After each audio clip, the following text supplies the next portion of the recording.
Listen closely. In the deep silence of a stone corridor, somewhere in a forgotten castle, a single footstep echoes not a heavy, armored boot, but a whisper of leather on cold stone. It's a sound that holds the weight of kingdoms. You might think you know this figure, a hooded killer from a video game or a movie, but the real story is so much more intricate, so much darker and more fascinating. This is the world of the medieval assassin, a shadowy figure operating in the spaces between history and myth. They were not just anonymous murderers, they were complex players in a deadly game of politics, religion, and power, where one precisely placed blade could alter the fate of nations. Imagine a world where a single, silent death in a crowded throne room could unravel an alliance, start a war, or crown a new king overnight. It was a world where the most dangerous weapon wasn't a massive army, but a single person moving unseen, bound by oaths and shrouded in legends we are only now beginning to untangle. Their true lives are a puzzle, a collection of half-truths, whispered accounts, and deliberate propaganda, and we are going to sift through it all.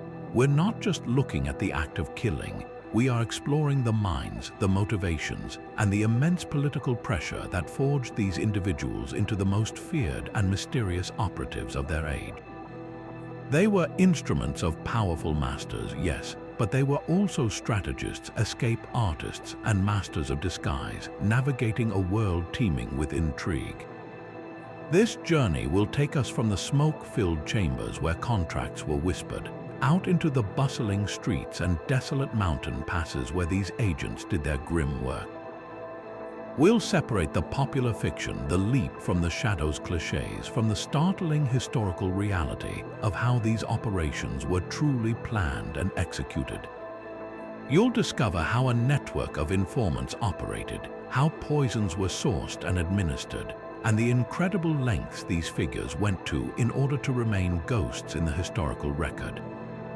This is a story of human ambition pushed to its absolute limit, a tale of loyalty, betrayal, and the chilling efficiency of a threat that was felt in every royal court from Europe to the Holy Land.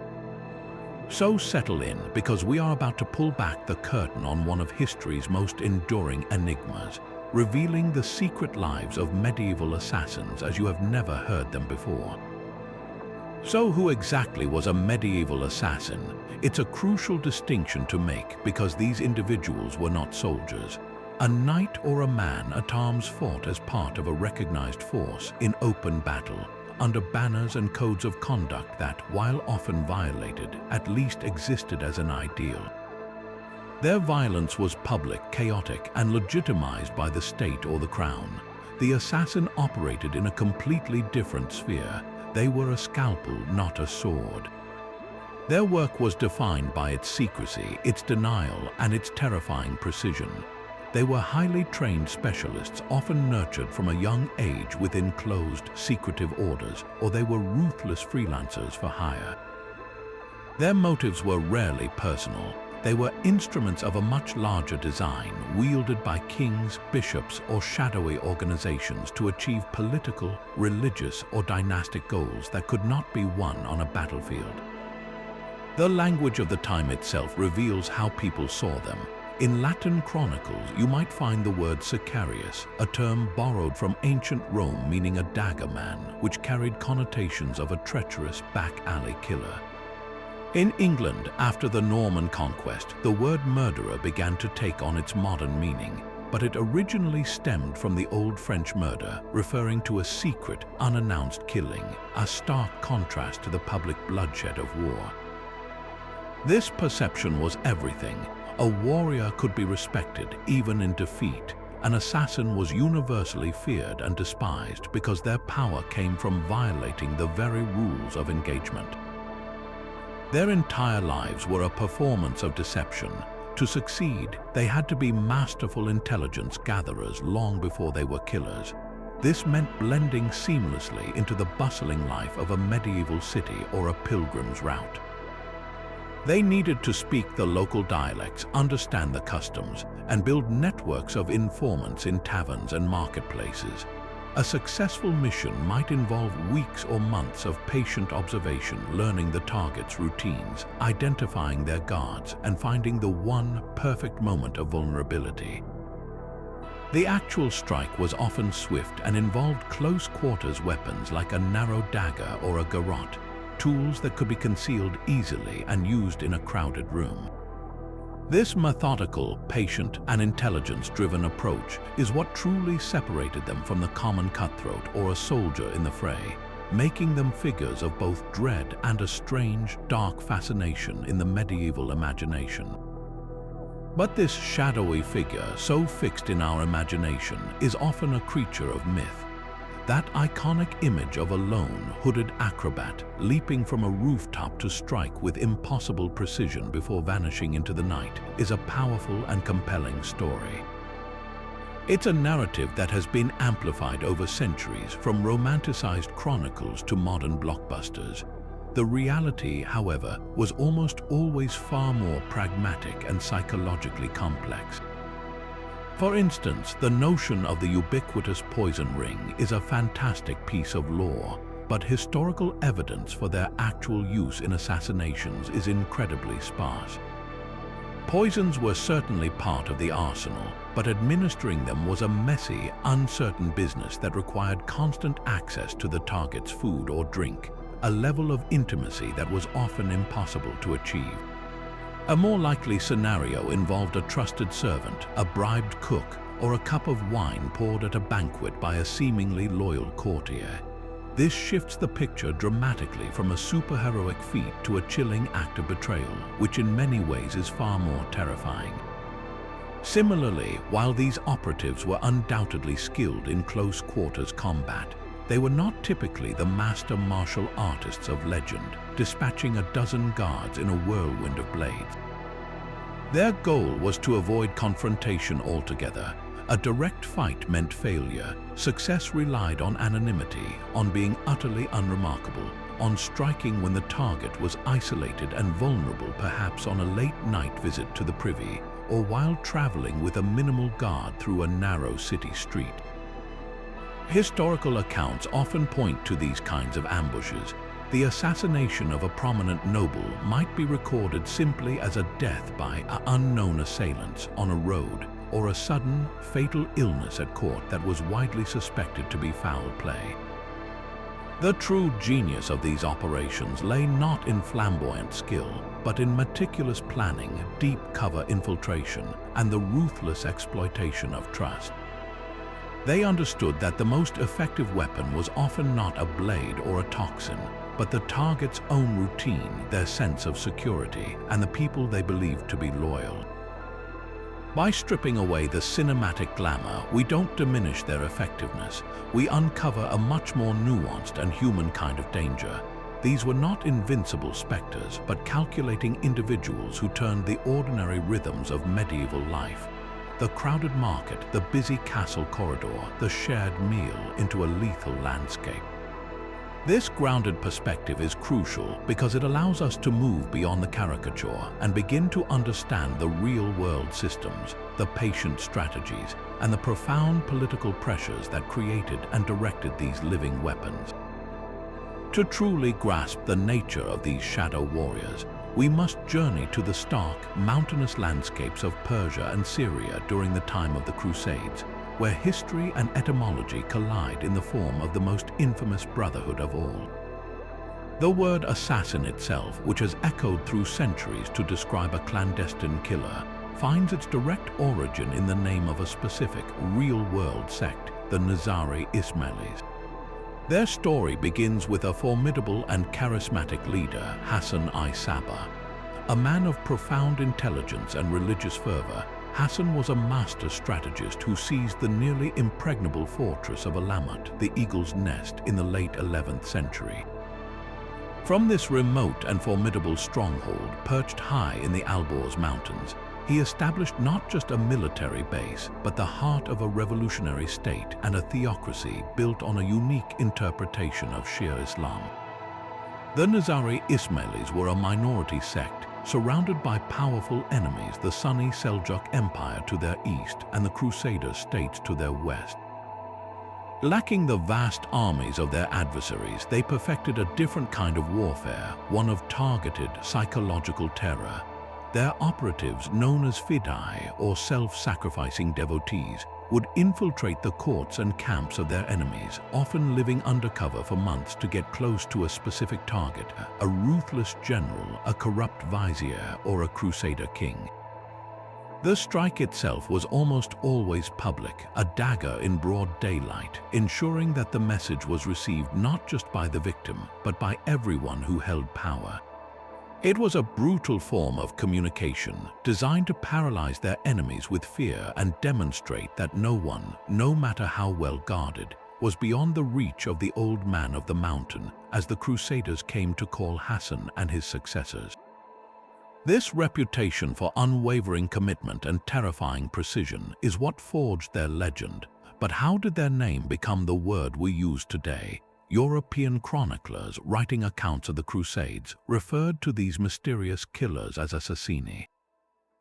This term was a Latinization of Hashashin, a name used by their Muslim enemies. The word's etymology is deeply controversial and is at the heart of separating their historical reality from the propaganda used to discredit them.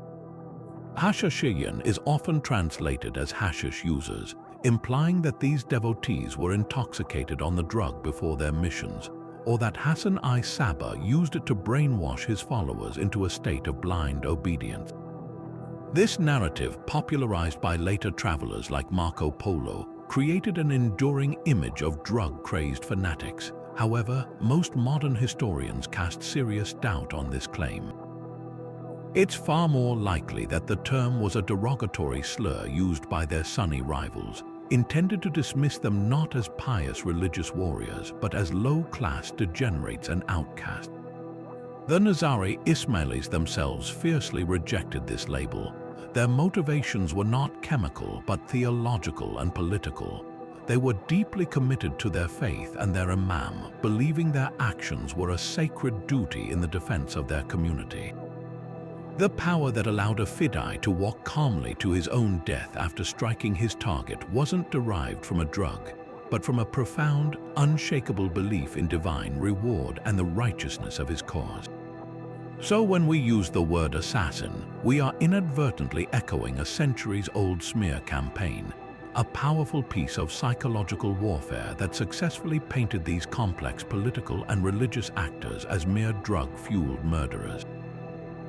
Their true legacy is far more nuanced. They were pioneers of asymmetric warfare who understood that in a world of empires, a single, precisely placed dagger could sometimes shout louder than 1,000 swords. This psychological mastery was the true engine of their power, transforming them from mere killers into architects of fear on a grand scale. Their operations were designed not just to remove a single individual, but to send a debilitating shockwave through an entire political system. The public nature of their killings was a deliberate, calculated choice. Imagine a powerful Seljuk vizier, surrounded by his most trusted guards in his own court, feeling utterly secure. Then, in the heart of his own power, a figure steps from the crowd, a servant, a minor official, someone utterly unremarkable, and delivers a fatal blow in front of dozens of witnesses. The message was unmistakable and chilling. Your walls, your soldiers, your wealth mean nothing. We are already among you. This single act would ripple outward, creating a climate of intense paranoia. Every stranger became a potential threat, every servant a possible traitor. Trust, the very glue that held medieval courts together, would begin to erode, making it difficult for rulers to govern effectively when they were constantly looking over their shoulders. But the Nizari Ismailis took this psychological pressure to an even more sophisticated and terrifying level. There are numerous accounts of them sending a warning to a target before any action was taken. A ruler might wake to find a dagger plunged into the pillow beside his head, or a cryptic note left on his private desk. This was not a failed attempt, it was a perfectly executed one. The message was clear: we have been in your most private space. We could have killed you, but we chose not to. Now you will do as we say. This transformed the dynamic completely. The target was left living in a state of perpetual dread, knowing that death could come at any moment and that his own security was a hollow illusion. The psychological torment of such a warning could often achieve their political goals, such as the withdrawal of a besieging army or the rescinding of a persecutory decree, without them ever having to spill a drop of blood. It was a form of coercive diplomacy powered by the absolute certainty of their capability. To make this possible, their operatives, the fidei, were masters of long-term infiltration. This required a level of patience and discipline that is almost unimaginable. A young fid, I might be sent to a distant city, adopting a new identity, learning a new trade, and slowly, carefully, integrating himself into the household of a powerful emir or a crusader baron. For months or even years, he would live a double life, performing his duties with flawless loyalty, earning the trust and even the friendship of his target. He would memorize routines, learn secrets, and identify every vulnerability. The moment of the strike, when it finally came, was the shattering of a carefully constructed reality. The trusted guard, the diligent scribe, the humble cook, the person everyone thought they knew, would reveal his true purpose. This betrayal from within the innermost circle was the ultimate demonstration of their reach. It proved that their power was not just about physical access, but about the ability to dismantle the very bonds of loyalty and community that their enemies relied upon. The Hashashin weaponized uncertainty itself, and in doing so, they proved that the most potent fear is not the fear of a known enemy at the gates, but the fear of the unknown enemy sitting at your own table.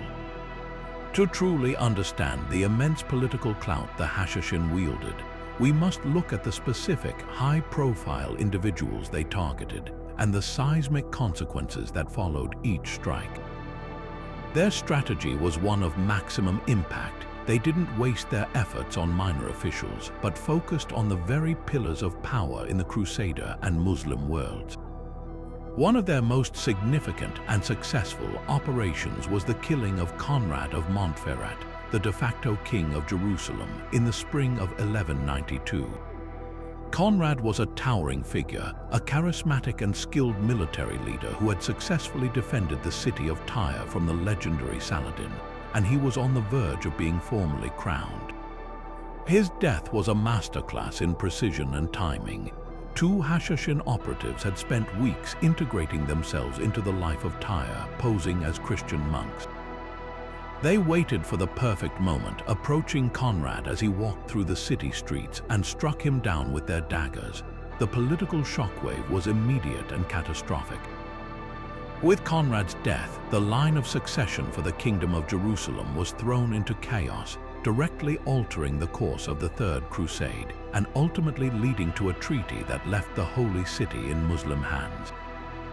This was not a random act of violence. It was a surgical intervention in the highest levels of geopolitics, demonstrating that the Old Man of the Mountain could reach into the very heart of the Crusader establishment and change the fate of a kingdom with two blades. Perhaps even more telling than their successes, however, were their attempts. The Hashashin famously tried on multiple occasions to assassinate Saladin himself, the great unifier of the Muslim world and the foremost enemy of the Crusader states. One of the most dramatic attempts occurred while Saladin was besieging the fortress of Masyaf, the Syrian stronghold of the Hashashin leader, Rashid ad-Din Sinan. The story goes that Saladin awoke in his own heavily guarded tent to find a poisoned dagger stabbed into the ground beside his bed, along with a threatening note from Sinan. Another account describes Hashashin Fid, actually making it into Saladin's personal tent, attacking him with a dagger that was deflected by his chainmail coif. These were not failures in the conventional sense. They were terrifying demonstrations of reach and intent. Saladin, the most powerful military leader in the region, surrounded by his elite Mamluks, was shown to be utterly vulnerable. The message was received. Shortly after these incidents, the siege of Masyaf was lifted, and a tense but real understanding was reportedly reached between Saladin and the Hashashin. They never managed to kill him, but they forced the great sultan to the negotiating table through the sheer, unnerving power of their threat. This illustrates a crucial aspect of their strategy. The attempt could be as politically useful as a successful killing, serving as a potent form of coercive diplomacy. The political impact of these operations rippled far beyond the immediate victims. Each successful assassination sent a clear signal to every other ruler and general in the region: cross the Hashashin at your peril. They systematically eliminated hardline opponents and created a climate where it was often safer for powerful leaders to negotiate with or even pay tribute to the small, mountain-based sect than to risk provoking their wrath. This allowed the Nizari Ismaili state to survive and exert influence for nearly 2 centuries, despite being surrounded by vastly more numerous and wealthier empires. They became the ultimate power brokers not through massive armies, but through the strategic application of fear. A crusader baron considering marching on their territories would have to weigh that decision against the near-certain knowledge that a Hashashin fidai was already on the way to his court. A Muslim emir plotting against them would recall the fate of those who had tried before. Their influence was so pervasive that both Crusader and Muslim chroniclers, often prone to exaggeration, nonetheless recorded their deeds with a tone of genuine awe and dread. They had perfected a form of asymmetric warfare where their limited numbers were no longer a weakness. By targeting the very apex of the command structure, they discovered that one life, taken at the perfect moment, could be more decisive than the loss of 10,000 soldiers on a battlefield. They proved that in the complex chessboard of medieval politics, the most powerful piece was not always the king or the knight, but the unseen assassin moving silently in the shadows, capable of checkmating an empire. While the Hashashin perfected their art in the mountains of the Middle East, the shadow of the assassin also fell long and dark across the landscapes of medieval Europe, where a different yet equally ruthless culture of clandestine killing thrived. Here, the figure of the lone operative was less common than the paid agent acting on behalf of a powerful patron in a complex web of political feuds. In the legal and historical records of the time, we encounter a telling term, the Sicarii.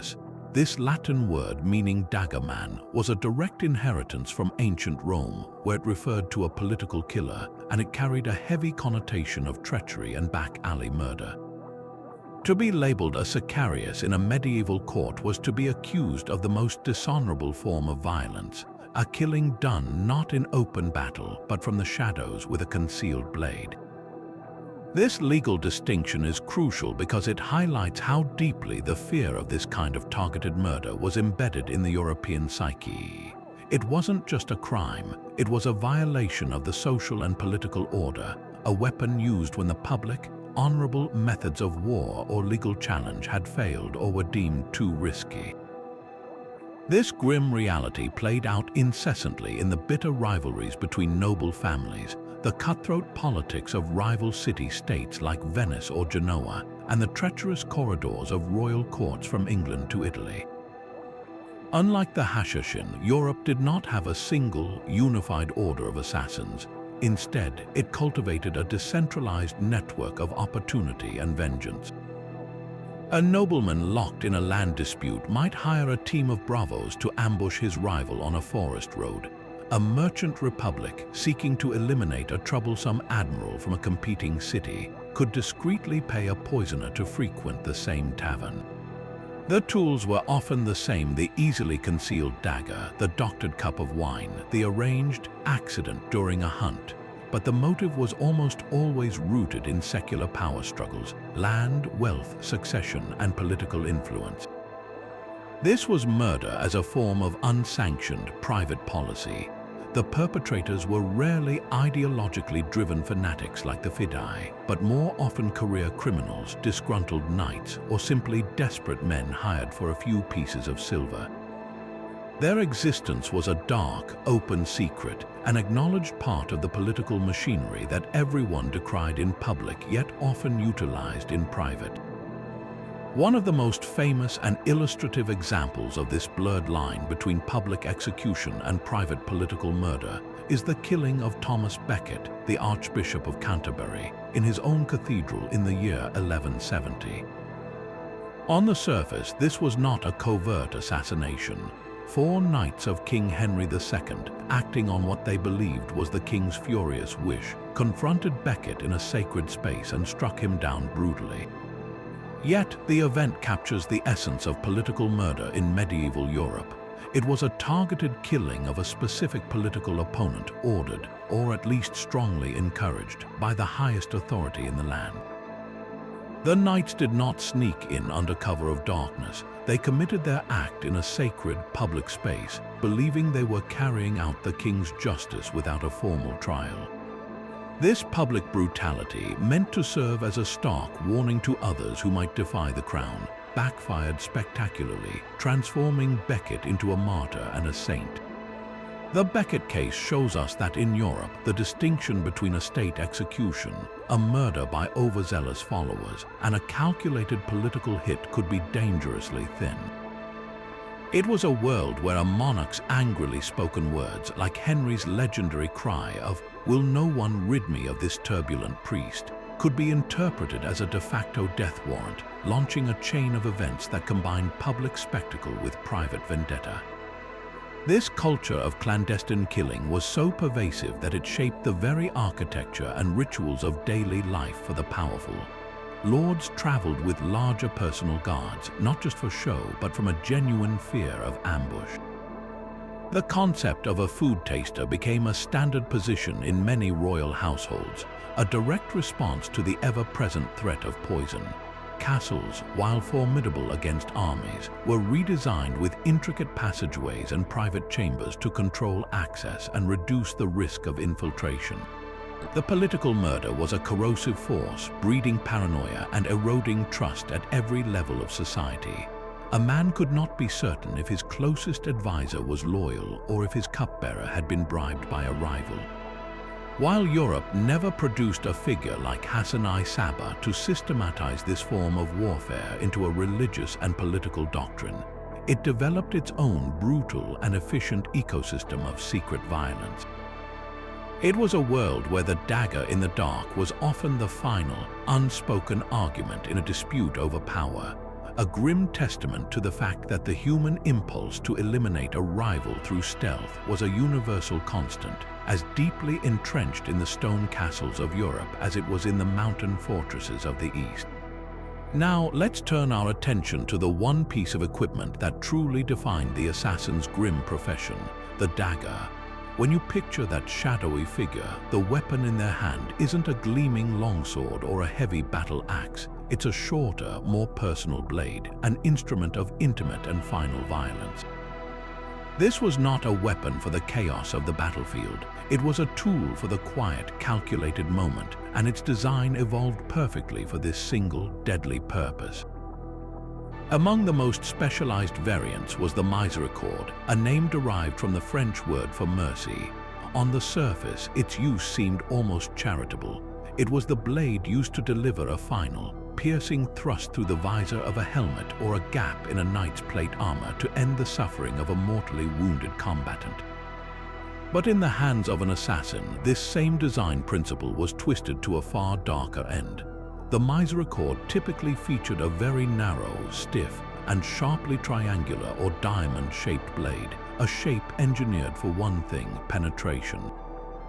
It wasn't meant for slashing. It was a dedicated thrusting weapon designed to slide effortlessly through the small, vulnerable gaps in a nobleman's expensive armor.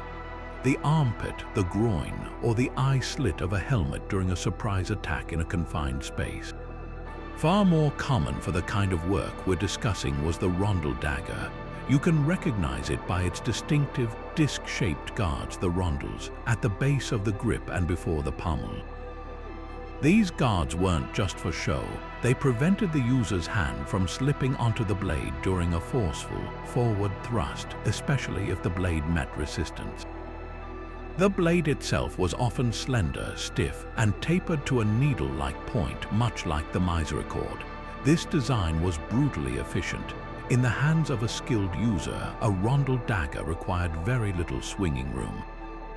An operative could stand uncomfortably close to their target in a crowded hall, perhaps appearing to whisper in their ear, and with a short, powerful forward motion of their arm and body, drive the point deep into a vital area. The wound it created was often deceptively small on the surface, but internally, it could cause catastrophic damage to organs and major blood vessels, leading to a swift and, most importantly, a relatively silent death. The victim might not even cry out, instead slumping forward as if taken by a sudden faint, buying the assassin precious seconds to melt back into the crowd before the alarm was raised. The success of such a strike, however, relied as much on concealment as it did on the blade itself. A dagger had to be hidden in plain sight, integrated into the assassin's daily attire so as to be instantly accessible yet completely invisible to casual observation.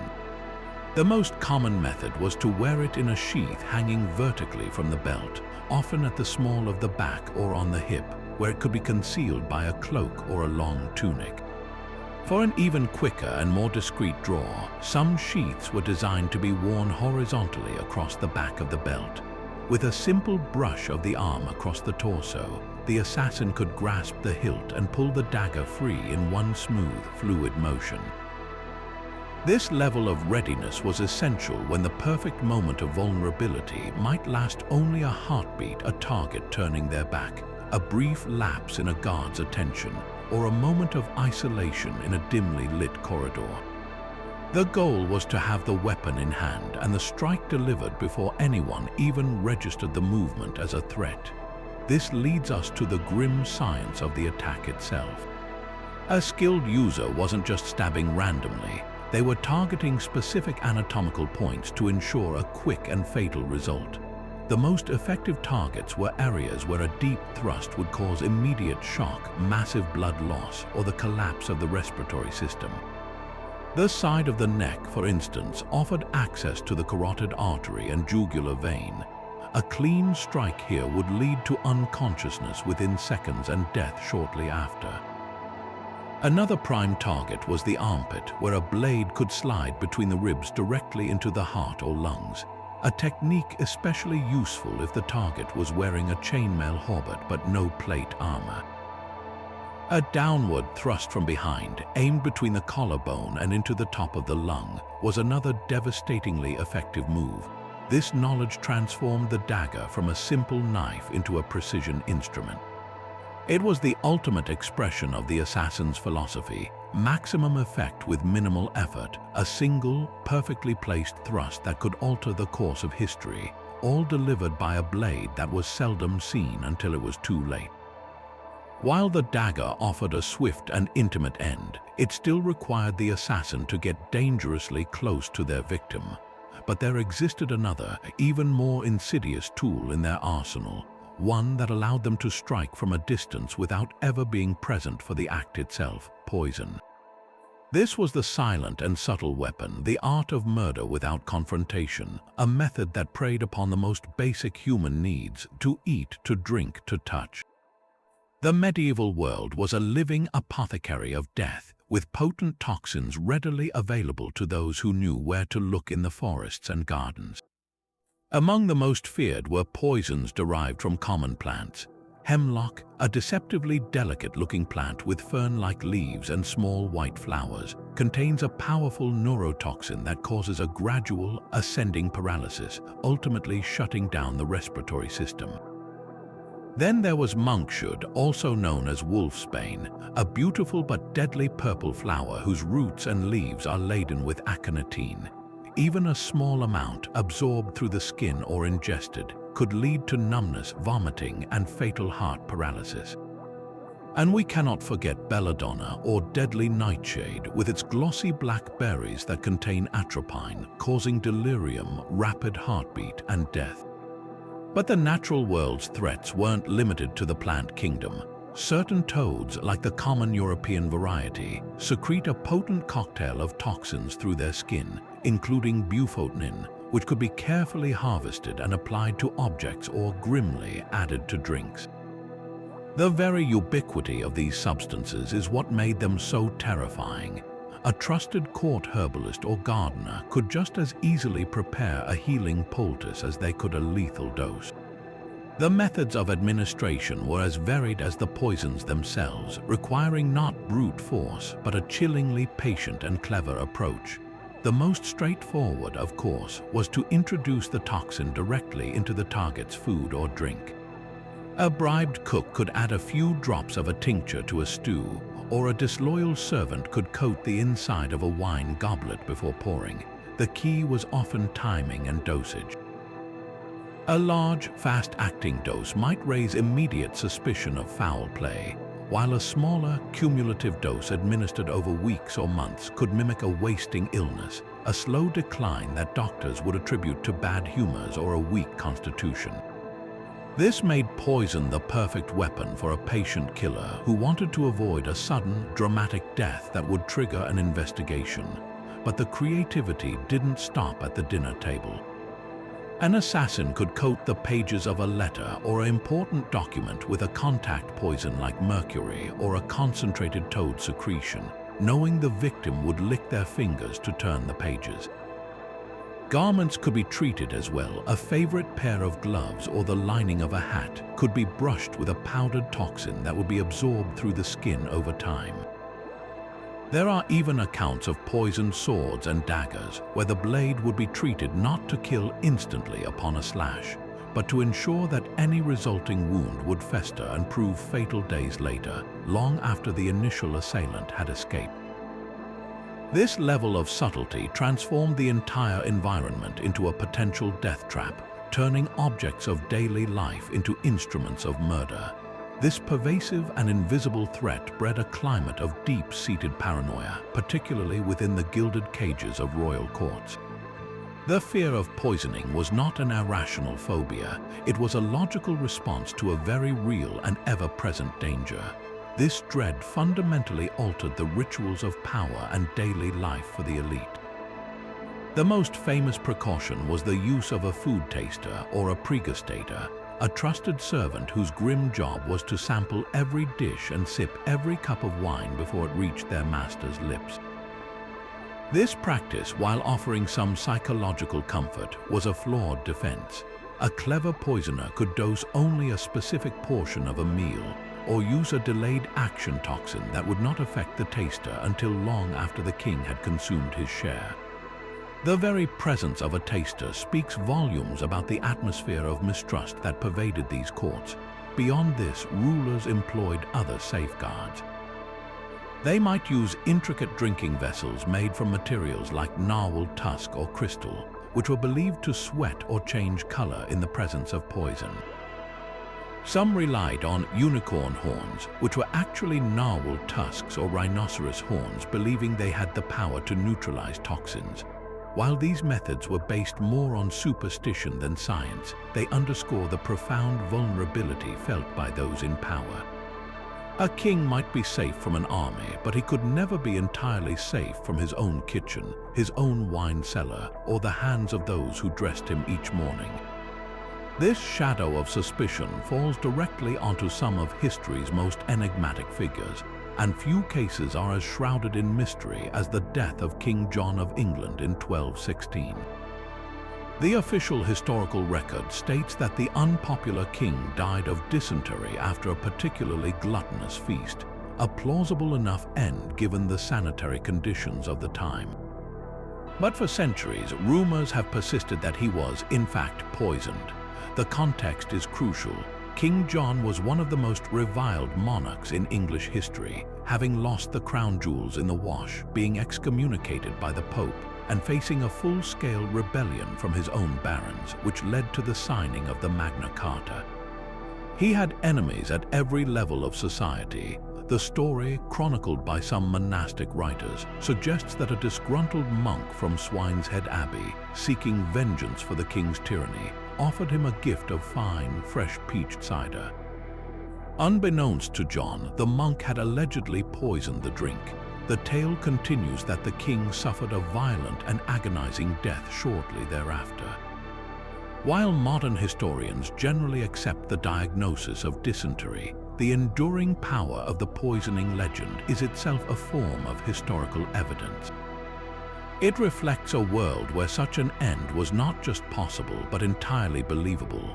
The populace and even the chroniclers of the age were ready to attribute the sudden death of a hated ruler to the assassin's silent weapon. It shows us that in the medieval mind, poison was not merely a method of killing. It was a form of cosmic justice, a way for the weak and oppressed to strike back against an otherwise untouchable tyrant, a final, bitter dose of power served in a cup. Yet for all the intimate terror of the dagger and the silent treachery of poison, there was another weapon that offered a chilling third option for the medieval assassin, one that delivered death from a safe and unseen distance. Enter the crossbow, a revolutionary piece of engineering that fundamentally changed the dynamics of clandestine killing. While today we might picture it as a siege weapon or an instrument of war in the hands of a lone operative, it became the perfect tool for a single, decisive ambush.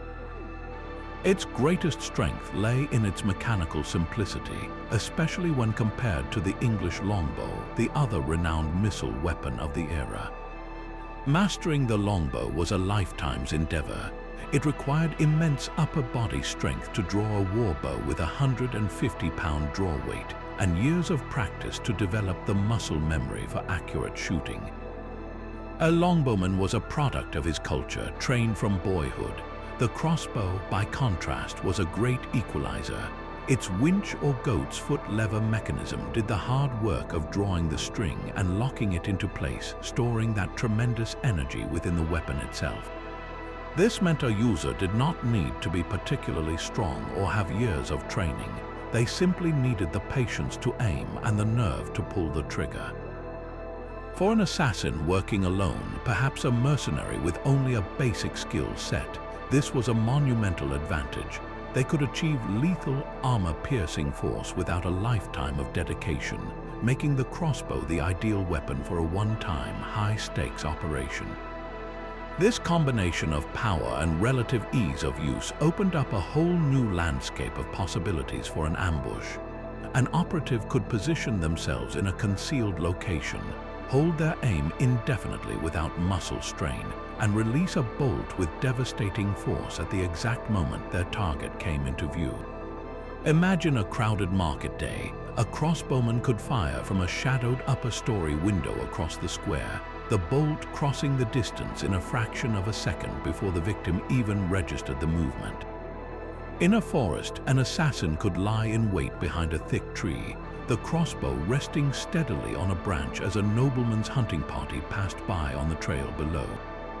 The distinctive thwack of the released string and the immediate impact would create chaos, allowing the killer to drop the weapon and melt into the woods before anyone could locate the source of the attack.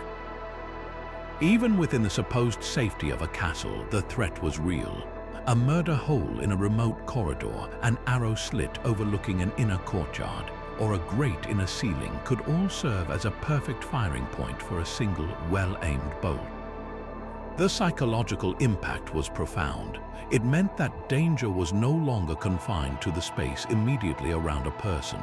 It could come from any dark aperture, from any direction, at any time.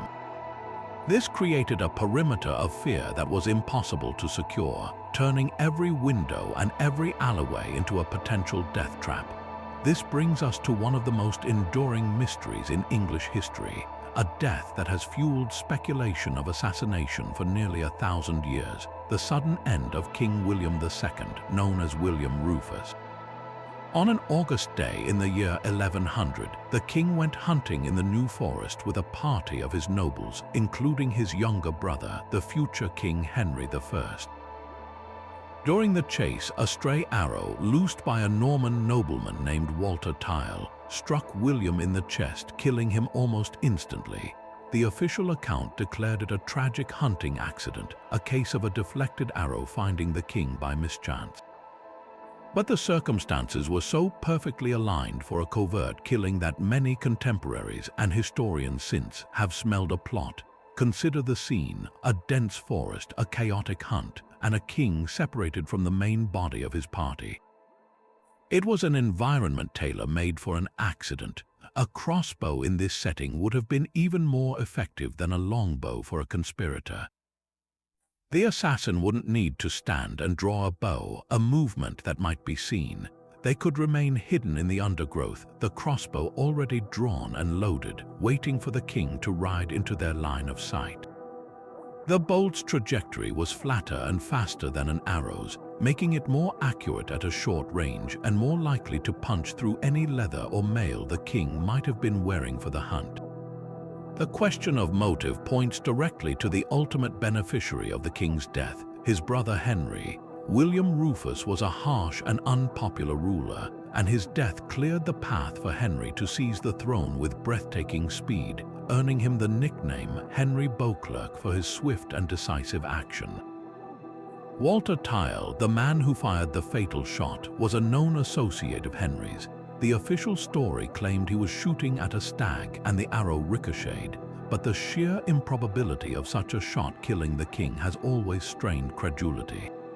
It seems far more plausible that what was recorded as a longbow accident could, in reality, have been a carefully planned crossbow assassination disguised as a mishap. The killer, whether Tile or another, had the perfect alibi and the perfect venue. The forest provided cover and confusion, and the culture of the hunt provided a ready-made explanation. If this was indeed a murder, it stands as a masterclass in political elimination, using the tools and customs of the day to orchestrate a regicide that has been debated for centuries. It demonstrates that the crossbow was more than just a weapon of war. In the right hands, it was the key to a perfect, deniable crime, a tool that could literally change the course of a kingdom's history from the shadows of a forest. But for all our talk of shadowy brotherhoods and lone daggersmen, we've been moving through a world dominated by men. This is the picture history most readily paints for us. Yet, to accept this at face value would be to miss a crucial and far more subtle layer of this dark tapestry, because in the rigidly patriarchal structure of medieval society, women occupied a unique and often tragically underestimated position, a position that could be weaponized with devastating effect. While the role of a female fidei in the Hashashin order is virtually unheard of in the historical record, that does not mean women were absent from the art of clandestine killing. Their power was simply channeled through different and in many ways more accessible avenues. Operating within the constraints of their gender, they could move through spaces with a degree of freedom and anonymity that a strange man could never hope to achieve, making them perfect intelligence gatherers, facilitators, and in some cases, the hand that held the poison vial or the needle-like dagger. A woman could enter a rival lord's castle not as a warrior, but as a servant, a laundress, or even a companion to the lady of the house. In these roles, she was often rendered invisible to the powerful men around her, allowing her to listen to confidential conversations, note the layout of the chambers, and identify the routines of a target with impunity. The bustling interior of a noble household, a space largely closed to male strangers, was her domain. She could observe which foods a lord favored, who poured his wine, and when he was most likely to be alone. This information was the lifeblood of any successful assassination plot, and women were uniquely positioned to be the eyes and ears of the operation, transforming the supposed privacy of the home into a landscape of vulnerability. When it came to the act itself, poison was the weapon that played most naturally to the societal roles assigned to women. The preparation of food and drink, the management of the kitchen garden, and the knowledge of herbs for medicinal purposes were all seen as quintessentially female responsibilities. This very domestic expertise provided the perfect cover for the deadlier applications of that knowledge.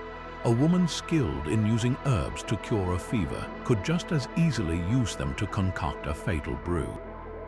Historical whispers and legends, particularly from places like Sicily under various rulers, speak of women who were renowned for their knowledge of toxic substances, passed down through generations in a silent, deadly tradition.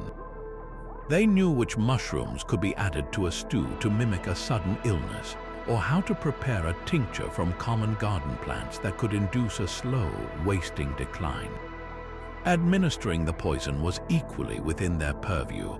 As the one who cooked the meals or served the wine, a woman could ensure the tainted portion reached only the intended victim. There are chilling accounts, for instance, of poisoned communion wafers being used in political plots, a sacrilege that required access to the most sacred elements of the church, access that women sometimes had.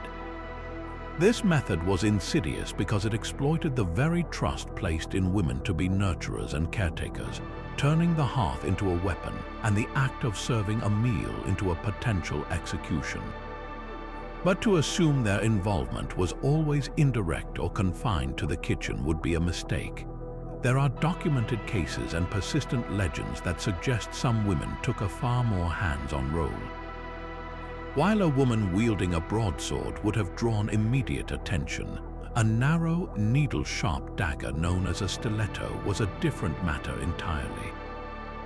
Easily concealed in the voluminous folds of a dress or a sleeve, it was a weapon of intimate betrayal, perfect for a close-quarters strike in a private chamber. The chronicler Gerald of Wales tells a story, perhaps apocryphal but deeply revealing of contemporary fears about the wife of a Welsh prince. He writes that she, in an attempt to kill her husband's enemy, personally sharpened the commander's lance before a battle, not to strengthen it, but to ensure it would shatter upon impact, leading to his defeat and death. This is a form of assassination through sabotage, a direct and personal act of violence. Even more compelling are the records from the fractious Italian city-states, where noble women were not merely passive political pawns. A powerful matriarch, seeing her family's lineage and lands threatened by a rival, might not hesitate to orchestrate the murder of that rival to secure her children's inheritance. She would have the authority to command servants, the wealth to hire a professional killer, and the social access to lure the target into a trap. In these scenarios, the woman was not the weapon, but the strategist, the mastermind operating from behind the curtain of societal expectation, using her perceived weakness as her greatest strategic strength. Perhaps the most powerful illustration of this complex reality is the enduring and terrifying legend of La Voisin, a name that would echo through the corridors of power in 17th century France. While her story falls just after the traditional medieval period, it is the ultimate culmination of the themes we see in the darker corners of the Middle Ages. Catherine Monvoisin, known as La Voisin, was the center of a massive poisoning scandal that rocked the court of King Louis XIV, known as the Affair of the Poisons. She was not a medieval figure, but she was the heir to a clandestine tradition that stretched back centuries. Operating out of Paris, she presented herself as a fortune teller, an abortionist, and a provider of love potions. But for her elite clientele, her most sought-after service was poison. Noble women, trapped in miserable marriages or desperate to remove a romantic rival, flocked to her for inheritance powders and discreet eliminations. La Voisin's network included corrupt midwives, apothecaries, and even members of the court itself. Her case demonstrates with shocking clarity how the roles of herbalist, confidante, and assassin could merge. She exploited the private despair and ambitions of women who had little other recourse for power, turning their domestic troubles into a thriving enterprise of death. While her time was the Sun King's, her story is a stark postscript to the medieval world, proving that the archetype of the female poisoner was not just a myth, but a genuine and potent threat that grew directly from the unique social position women occupied, a position that allowed them to practice the art of murder in the shadows, long after the daggersmen and crossbowmen had faded from view. Yet for all the power of secretive religious orders and courtly conspiracies, the trade of assassination was not solely the domain of the fanatically devoted or the politically entrenched.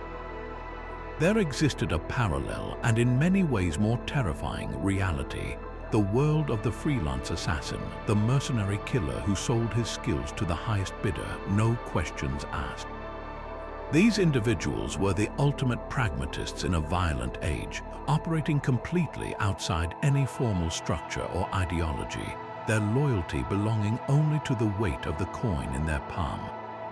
So who were these men? They were often products of the very chaos that defined so much of medieval life. A knight who had been disgraced in battle, stripped of his lands and titles, might find that his finely honed martial skills had a new, darker market value.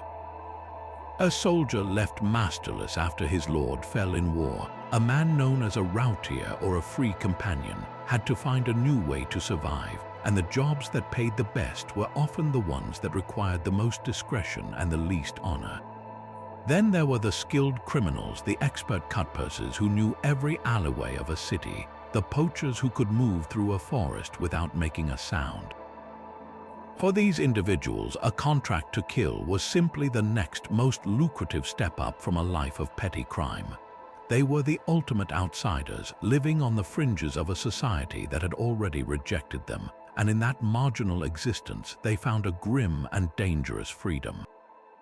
This created a shadowy, informal economy of murder, a marketplace that thrived in the taverns, back alleys, and remote crossroads of the medieval world. Direct contact between a powerful lord and a common cutthroat was almost unthinkable. It was far too risky. Instead, a system of intermediaries and fixers developed to connect supply with demand. A nobleman with a problem would speak in hushed tones to his most trusted and perhaps most morally flexible steward. That steward might then seek out a known criminal in the local town, someone who understood the underworld. This criminal, in turn, would know how to find the right person for the job, a professional with a reputation for getting things done quietly. This chain of deniability was essential for the hirer. If the plot was discovered, he could always claim that his steward had acted without his knowledge, or that the criminal had simply lied about his involvement. For the killer, this system provided a layer of insulation, but it also meant that the actual person paying for the contract was a distant, anonymous figure, making the transaction cold, impersonal, and utterly mercenary. The payment for such a grim service was as varied as the killers themselves, but it almost always revolved around the concept of blood money, a payment that was understood to be the price of a life. This wasn't a standardized fee, it was a negotiation based on the risk, the difficulty, and the status of the target. Murdering a local merchant who had cheated a rival might cost a handful of silver pennies. Eliminating a rival baron, a man surrounded by guards and living in a fortified castle, could command a small fortune in gold coins, perhaps even a promise of land or a permanent position in the hirer's household.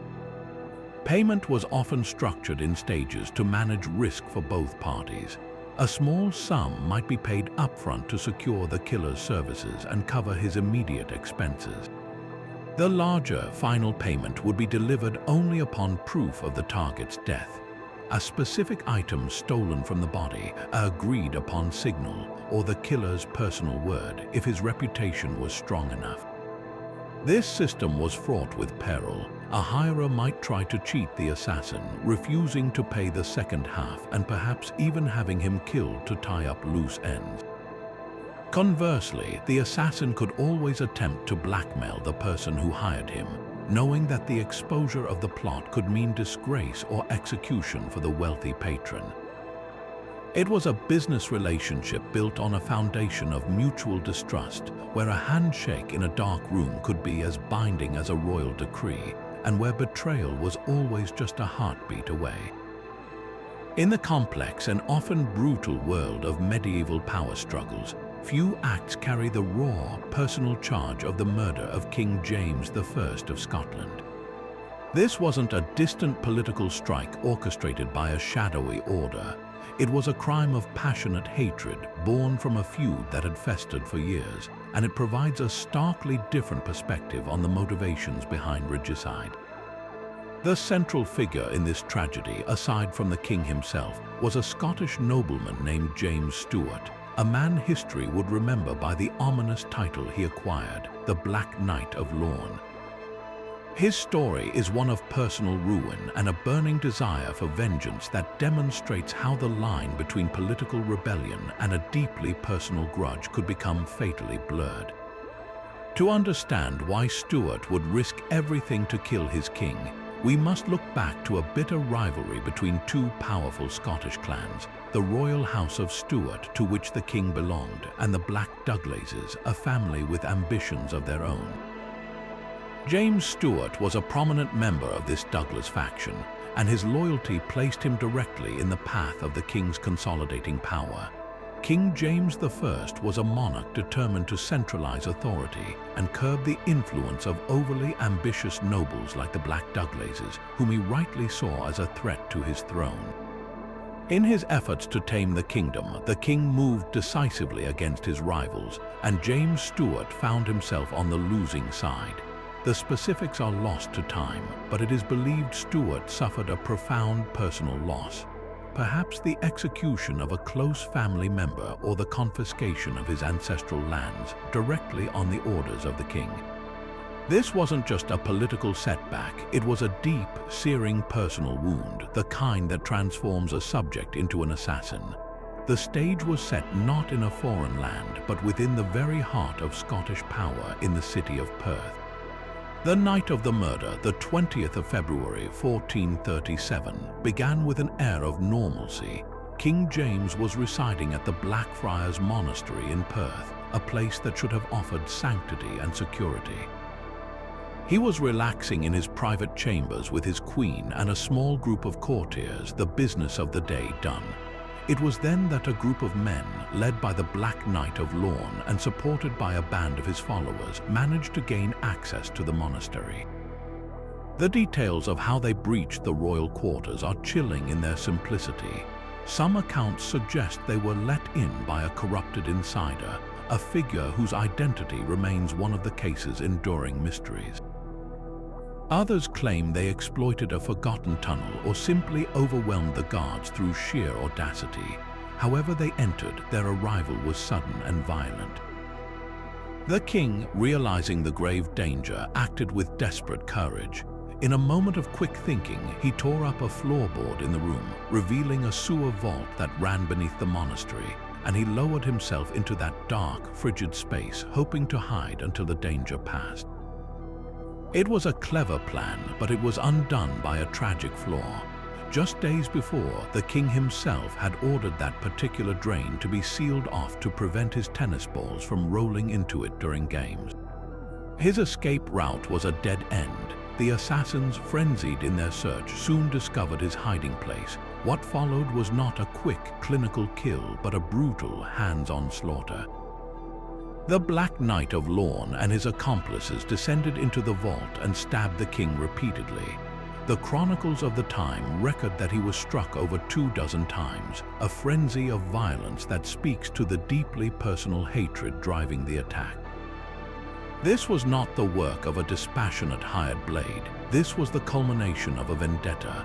The immediate aftermath was chaos. The queen was injured in the scuffle but managed to escape while the assassins fled into the night, their bloody work complete. The political shockwave across Scotland was immediate and profound. The king was dead, his heir, James II, was just a 6-year-old boy, and the kingdom was plunged into a dangerous minority rule. A regency was established, but the real power lay with whichever noble faction could seize control and avenge the king's death. The hunt for the Black Knight of Lorne and his co-conspirators began at once. The reaction was swift and brutal, demonstrating how seriously the crime of regicide was taken. Stuart's allies were hunted down, captured, and executed with extreme prejudice. They were subjected to the full, terrifying spectacle of medieval justice. Some were hanged, drawn, and quartered, their body parts sent to different cities as a grim warning to any who would challenge the crown. The Black Knight of Lorne himself, however, managed to evade capture for a time. He became a fugitive, a haunted figure moving through the highlands and islands, always one step ahead of the royal avengers.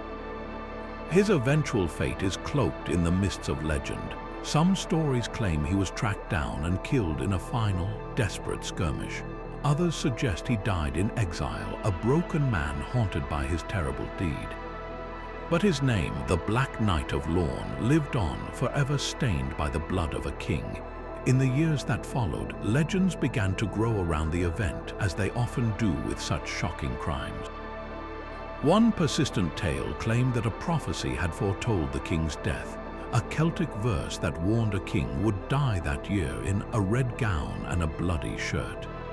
In the aftermath, people remembered that the king had been wearing a crimson dressing gown when he was murdered, a seemingly fulfilled omen that added a layer of supernatural inevitability to the political and personal tragedy. The murder of James I stands as a powerful case study in how assassination could be the ultimate expression of personal vengeance. While the Hashashin used the dagger for political and religious goals, and European princes used poison for dynastic advantage, the Black Knight of Lorne wielded his blade for the most intimate of reasons, a bitter, all-consuming hatred born from a feud that cost a king his life and a nation its stability. Moving from the personal vendetta of the Black Knight of Lorne, we cross into England, where a different kind of hatred festered. One born not from a personal feud, but from the blinding favoritism of a king. The story of Piers Gaveston is a classic tale of a royal favorite whose rise and catastrophic fall exposes the raw nerve of baronial power and the lengths to which the nobility would go to remove a perceived threat to their ancient privileges. King Edward II was a monarch with a profound weakness for his closest companions, and in the Gascon knight Piers Gaveston he found a soulmate. Edward heaped titles, wealth and power upon Gaveston, making him Earl of Cornwall and, most provocatively, appointing him as regent whenever the king travelled abroad. To the established barons of England, men who traced their lineages back to the Norman conquest, Gaveston was an intolerable upstart. He was an outsider, witty and arrogant, who openly mocked the senior nobility with cruel nicknames, referring to one powerful earl as Burst Belly and another as the Dog of Warwick. This was more than a mere personality clash. It was a fundamental challenge to the entire political order. The barons saw Gaveston not just as an annoying courtier, but as a dangerous conduit of royal power, someone who was alienating the king from his natural advisors and monopolizing the royal favor that was their lifeblood. Their grievances crystallized into a political movement led by a coalition of powerful earls, including Thomas of Lancaster and Guy de Beauchamp, the very Dog of Warwick Gaveston had insulted. They repeatedly forced the king to send his favorite into exile, but Edward, weak in so many matters of state, was stubborn in his devotion, always finding a way to recall Gaveston and restore him to power. The barons realized that temporary exile was not enough. The problem of Piers Gaveston required a permanent solution. This culminated in the summer of 1312, when the king, once again defying the ruling of his own barons, recalled Gaveston from his latest exile. For the leading earls, this was the final straw. They had tried legal means, they had tried political pressure, and now they saw only one path forward. They formally denounced Gaveston as an enemy of the realm and took up arms against the king himself. Edward and Gaveston were forced to scatter, with the king heading to York and Gaveston seeking refuge in the supposedly impregnable castle of Scarborough. However, with supplies running low and no relief force in sight, Gaveston was soon forced to surrender. He negotiated terms with the pursuing earls, promising to disband his men and leave Scarborough under a guarantee of safe conduct. It was a promise that would be broken in the most brutal fashion. On the journey south, Gaveston was seized by Guy de Beauchamp, the Earl of Warwick. The chronicles describe a scene of deliberate humiliation. Gaveston was taken not to a royal castle, but to Warwick's own stronghold, a place known as Blacklow Hill, which was actually on the land of the Earl of Lancaster. This geographical detail was a carefully calculated insult, ensuring the legal and moral responsibility was shared among the leading conspirators. There, on the 9th of June 1312, away from the formality of a trial, Piers Gaveston was executed. The method was as symbolic as it was brutal. He was run through with a sword and then beheaded, a death traditionally reserved for traitors. The men who ordered and carried out this killing were not common cutthroats. They were some of the highest-ranking peers of the realm. They saw themselves not as murderers, but as liberators of the kingdom, performing a necessary, if bloody, act of political surgery to remove a cancerous growth on the body politic. They believed they were upholding the ancient laws and customs of England against a king who had forgotten his duty. In their minds, this was not assassination, it was execution. But from the perspective of King Edward, who was powerless to stop it, it was the cold-blooded murder of his dearest friend, an act of rebellion that he would never forgive, and one that set a terrifying precedent for what the baronage believed they could do to a king's favorite. The king's own story, however, did not end with the death of his friend. The reign of Edward II spiraled into further crisis, culminating in his own deposition and a death that remains one of the most controversial and mysterious episodes in English history, an event that many believe was a state-sanctioned assassination disguised as a natural death. Edward was a disastrous ruler, defeated by the Scots at the Battle of Bannockburn and increasingly dominated by a new set of favorites, the Despensers, which only deepened the barons' hatred. His own wife, Queen Isabella, famously known as the She-Wolf of France, eventually turned against him. Aligning herself with her lover, the exiled Baron Roger Mortimer, she invaded England in 1326, forcing Edward to flee. He was eventually captured, imprisoned in Berkeley Castle, and forced to abdicate the throne in favor of his 14-year-old son, who became Edward III. A deposed king is always a dangerous focal point for rebellion, a living symbol around which discontent can rally. For the new regime of Isabella and Mortimer, the continued existence of the former king was an existential threat. Then, in September of 1327, the shocking news was announced. King Edward II had died in his cell at Berkeley Castle. The official story, circulated by the government, was that he had died of natural causes. But almost immediately, rumors began to swirl, whispers of a brutal and ingenious murder designed to leave no marks on the body, a killing so horrific it was meant to serve as a deterrent to anyone who would challenge the new order. The most persistent and gruesome account, recorded by chroniclers like Geoffrey Le Baker, claims that Edward was killed by the insertion of a red-hot poker or horn into his bowels through a tube. The sheer, shocking brutality of this method has captivated historians for centuries. While its literal truth is difficult to prove, the symbolism is profound. This was a death that mirrored the king's perceived sins. It was a homophobic attack meant to destroy him in a manner that reflected the accusations of sodomy leveled against him by his enemies. More pragmatically, it was a method that, in theory, would kill without leaving any visible external wounds, allowing Isabella and Mortimer to present a seemingly intact body for public viewing and maintain the fiction of a natural death. Whether this specific method was used or not, the balance of historical evidence strongly suggests that Edward was murdered on the orders of Mortimer, with at least the tacit acceptance of Queen Isabella. It was the ultimate political assassination, the elimination of a deposed monarch to secure a fragile new regime. The death of Edward II demonstrates how assassination could be institutionalized, transformed from the act of rebellious barons into a tool of the state itself. A grim necessity for those who seized power illegally and needed to cement their hold by silencing the most powerful voice of opposition forever. Meanwhile, across the English Channel, the French nobility was embroiled in its own bloody vendetta, a conflict sparked by a single, brazen assassination that would plunge the country into a civil war known as the Armagnac-Burgundian feud. The trigger was the killing of Louis, Duke of Orleans, the brother of the French King Charles VI, who was suffering from bouts of insanity. In the resulting power vacuum, Louis became the de facto ruler of France, but he made a formidable enemy in his cousin, John the Fearless, the powerful Duke of Burgundy. The two men were locked in a bitter struggle for control of the Mad King and the royal treasury. On the evening of the 23rd of November, 1407, the Duke of Orleans was riding through the streets of Paris after a visit to the Queen. As he turned into a street called the Rue Ville du Temple, his party was ambushed by a group of masked men.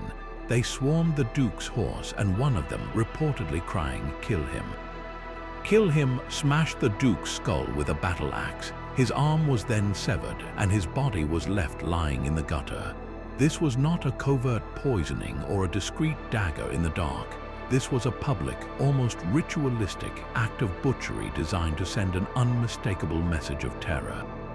The assassin and the man who ordered the hit made no real attempt to hide their identities. The killer was soon identified as a man named Thomas de Courteheuse, but everyone knew the mastermind was John the Fearless, the Duke of Burgundy. In a stunning act of audacity, John not only admitted to ordering the killing, but actively defended it as a justifiable tyrannicide. He commissioned a theologian named Jean Petit to write a lengthy justification, arguing that the Duke of Orleans was a tyrant who was corrupting the kingdom, and that it was a moral and religious duty to kill him. This was a revolutionary and dangerous idea, using academic and theological argument to legitimize political murder. The assassination and the brazen defense of it tore France in two. The family and allies of the murdered duke, led by his father-in-law, the Count of Armagnac, formed one faction. John the Fearless and his Burgundian supporters formed the other. The resulting civil war between the Armagnacs and the Burgundians ravaged France for decades, weakening the country at the very moment it was facing a resurgent England in the 100 Years' War. The factions' hatred for each other even led the Burgundians to make a temporary alliance with the English, which directly contributed to the catastrophic French defeat at the Battle of Agincourt.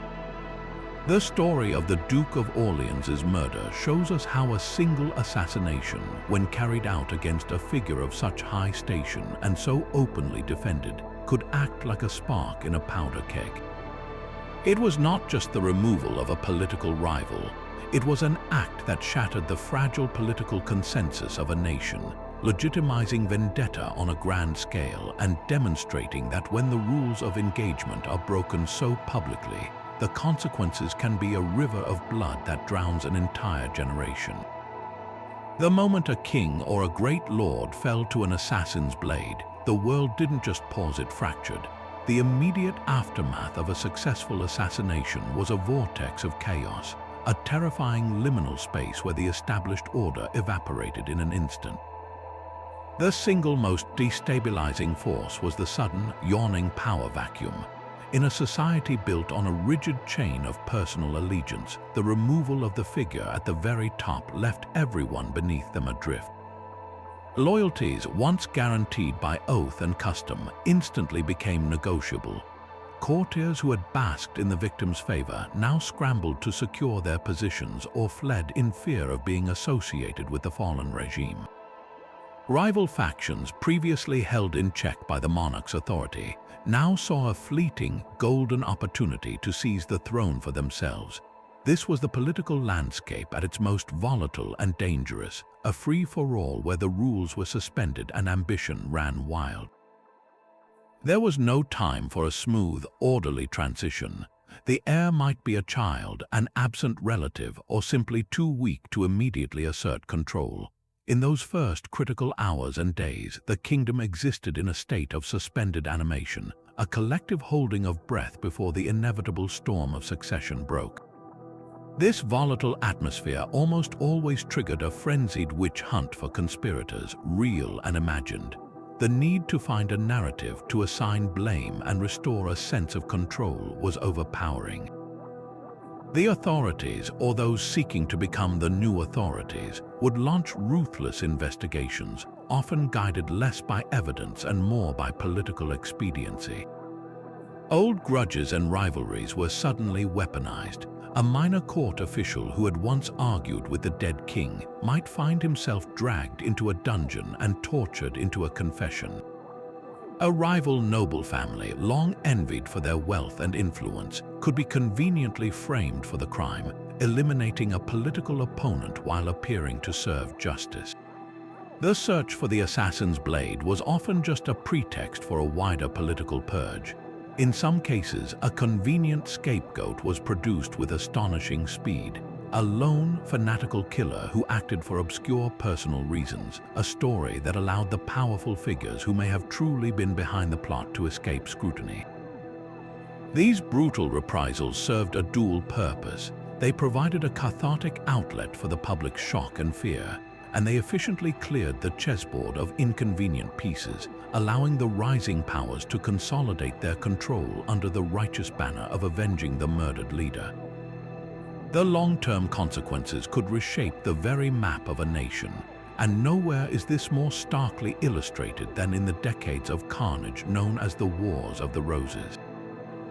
The roots of this conflict lay in the questionable legitimacy of the royal line, but it was an assassination, or more precisely, a series of them, that poured gasoline on the smoldering embers. The slow, suspicious death of the weak King Henry VI's only son and heir, Edward of Westminster, at the Battle of Tewkesbury in 1471, followed quickly by the king's own convenient death in the Tower of London, effectively wiped out the main Lancastrian line.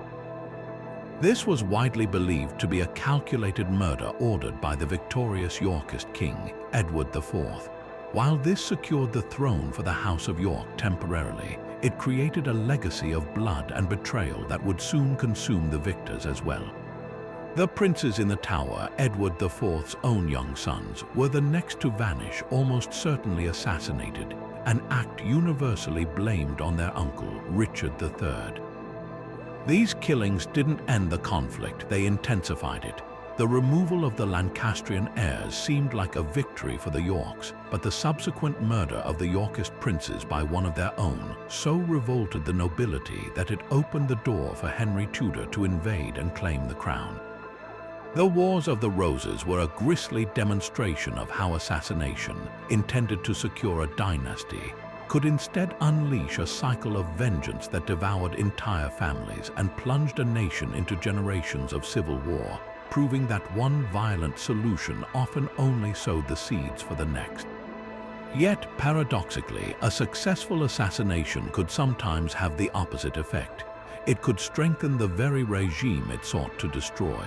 When a ruling power was deeply entrenched or widely supported, the murder of its leader could act as a powerful unifying force, transforming a controversial figure into a martyred symbol. The death of Thomas Becket, while not a classic assassination in the covert sense, had this exact impact. King Henry II's furious words led to Becket's very public murder, and the immediate, overwhelming public outrage forced the king into a humiliating penance. Becket's tomb at Canterbury became one of Europe's most important pilgrimage sites, and the ecclesiastical authority he died defending was strengthened immeasurably. His assassins had sought to remove a troublesome priest, but instead they created a saint whose symbolic power far exceeded his political influence in life. The killing consolidated the church's moral authority and demonstrated the limits of royal power. In a more secular context, the murder of a popular ruler by a foreign agent or a hated internal faction could galvanize public opinion, silencing domestic dissent and rallying the population behind the heir or the ruling party. The act, meant to decapitate the state, could instead forge a new, harder resolve, giving the regime a powerful narrative of martyrdom and righteousness to wield against its enemies. Out of this bloody turmoil emerged tangible, lasting changes to the architecture of power itself. The constant, gnawing fear of the dagger or the poisoned cup forced rulers to fundamentally rethink their personal security. The image of the medieval king as a freely accessible warrior mingling with his subjects began to recede, replaced by a more isolated, protected figure. The role of the royal bodyguard evolved from a ceremonial honor guard into a professional, dedicated security detail. we see the formalization of units like the Yeomen of the Guard in England, established by Henry VII after the turbulent Wars of the Roses, whose primary duty was the physical protection of the monarch. Palaces and castles, once designed primarily to withstand a military siege, were increasingly modified to control access and prevent infiltration. Labyrinthine corridors, private staircases, and inner sanctums became standard features, designed to keep the ruler separated from all but the most vetted courtiers. The old, more informal court gave way to stricter etiquette and controlled audiences. This physical separation was a direct response to the assassins' proven ability to get dangerously close to their targets. Furthermore, legal codes were hardened, with treason laws becoming more severe and encompassing a wider range of activities. Simply speaking of the king's death could now be construed as a treasonous act. The societal reaction to assassination was therefore not just about vengeance or filling a power vacuum. It was a process of institutional adaptation. Each successful killing taught a grim lesson, prompting those in power to build higher walls, employ more guards, and create more distance between themselves and the people they ruled, slowly transforming the medieval monarch from a first among warriors into a remote and heavily fortified sovereign. But this leads us to a profound and unsettling question. Did these shadowy figures operate under any kind of code, a personal sense of honor or morality that guided their deadly work? Were they merely ruthless killers, or did they see themselves as something more, as instruments of a higher purpose? The answer, like the individuals themselves, is complex and divided, revealing a stark contrast between the ideologically driven fanatic and the coldly pragmatic mercenary. On one end of this spectrum stood the Hashashin, for whom the act of killing was deeply intertwined with religious devotion and political survival. A Fid did not see himself as a murderer. He was a soldier in a sacred war, a devout follower of his imam, performing a necessary duty for the preservation of his community. His willingness to die in the act was not a sign of despair, but of supreme faith in a divine reward. This mindset transformed assassination from a crime into a form of martyrdom. The public nature of their strikes was a testament to this conviction. They were not hiding a sin, but proclaiming a political and theological statement. For them, a strict internal code governed their actions, absolute loyalty to the order, unwavering commitment to the mission, and the belief that their targets were enemies of the true faith who had to be eliminated for the greater good. Their morality was one of collective salvation, where the death of one individual was justified if it secured the safety and spiritual integrity of the many. This stands in the sharpest possible contrast to the world of the freelance assassin, the mercenary killer who sold his blade to the highest bidder. For this individual, concepts like honor or a higher purpose were often meaningless luxuries. His code, if he had one, was the code of the contract. His loyalty was to the coin, and his morality was one of professional reputation and survival. He would kill a corrupt bishop or a benevolent lord with equal detachment, so long as the price was right and the escape route was clear. His motivation was not salvation or ideology, but simple, brutal necessity, the need to eat to secure a future or to simply survive in a harsh and unforgiving world. A disgraced knight might cling to some shred of his former chivalric code, perhaps refusing to harm women or children, but for the common cutthroat rising from the criminal underworld, such distinctions were often irrelevant. Their world was governed by the ruthless logic of the marketplace, where a human life had a price, and the only sin was failing to deliver on the agreement. This starkly pragmatic approach reveals a chilling facet of medieval life. For some, murder was not a matter of passion or belief, but simply a job, a grim transaction in a society where life was often cheap. Between these two extremes, the religious fanatic and the immoral mercenary, existed a powerful and contentious intellectual concept that sought to provide a moral framework for political murder, the idea of tyrannicide. This was not a fringe notion, but a subject of serious debate among the most respected medieval scholars, theologians, and lawyers. The core question was this: is it morally and legally justifiable to kill a tyrannical ruler? The answer was not simple. The prevailing view, heavily influenced by the writings of St. Augustine and the structure of feudal oaths, was one of profound caution. The Bible's injunction to render unto Caesar what is Caesar's, and the divine right of kings argued for passive obedience. A ruler, even a bad one, was seen as a scourge sent by God to punish a sinful people, and it was not the place of a subject to raise a hand against the Lord's anointed. To do so was not just treason, but a sin against God himself. This was the official, sanctioned doctrine that kept many a ruthless king safe from the daggers of his own nobility. Yet a powerful counter-argument persisted, rooted in classical philosophy and a growing sense of legal rights.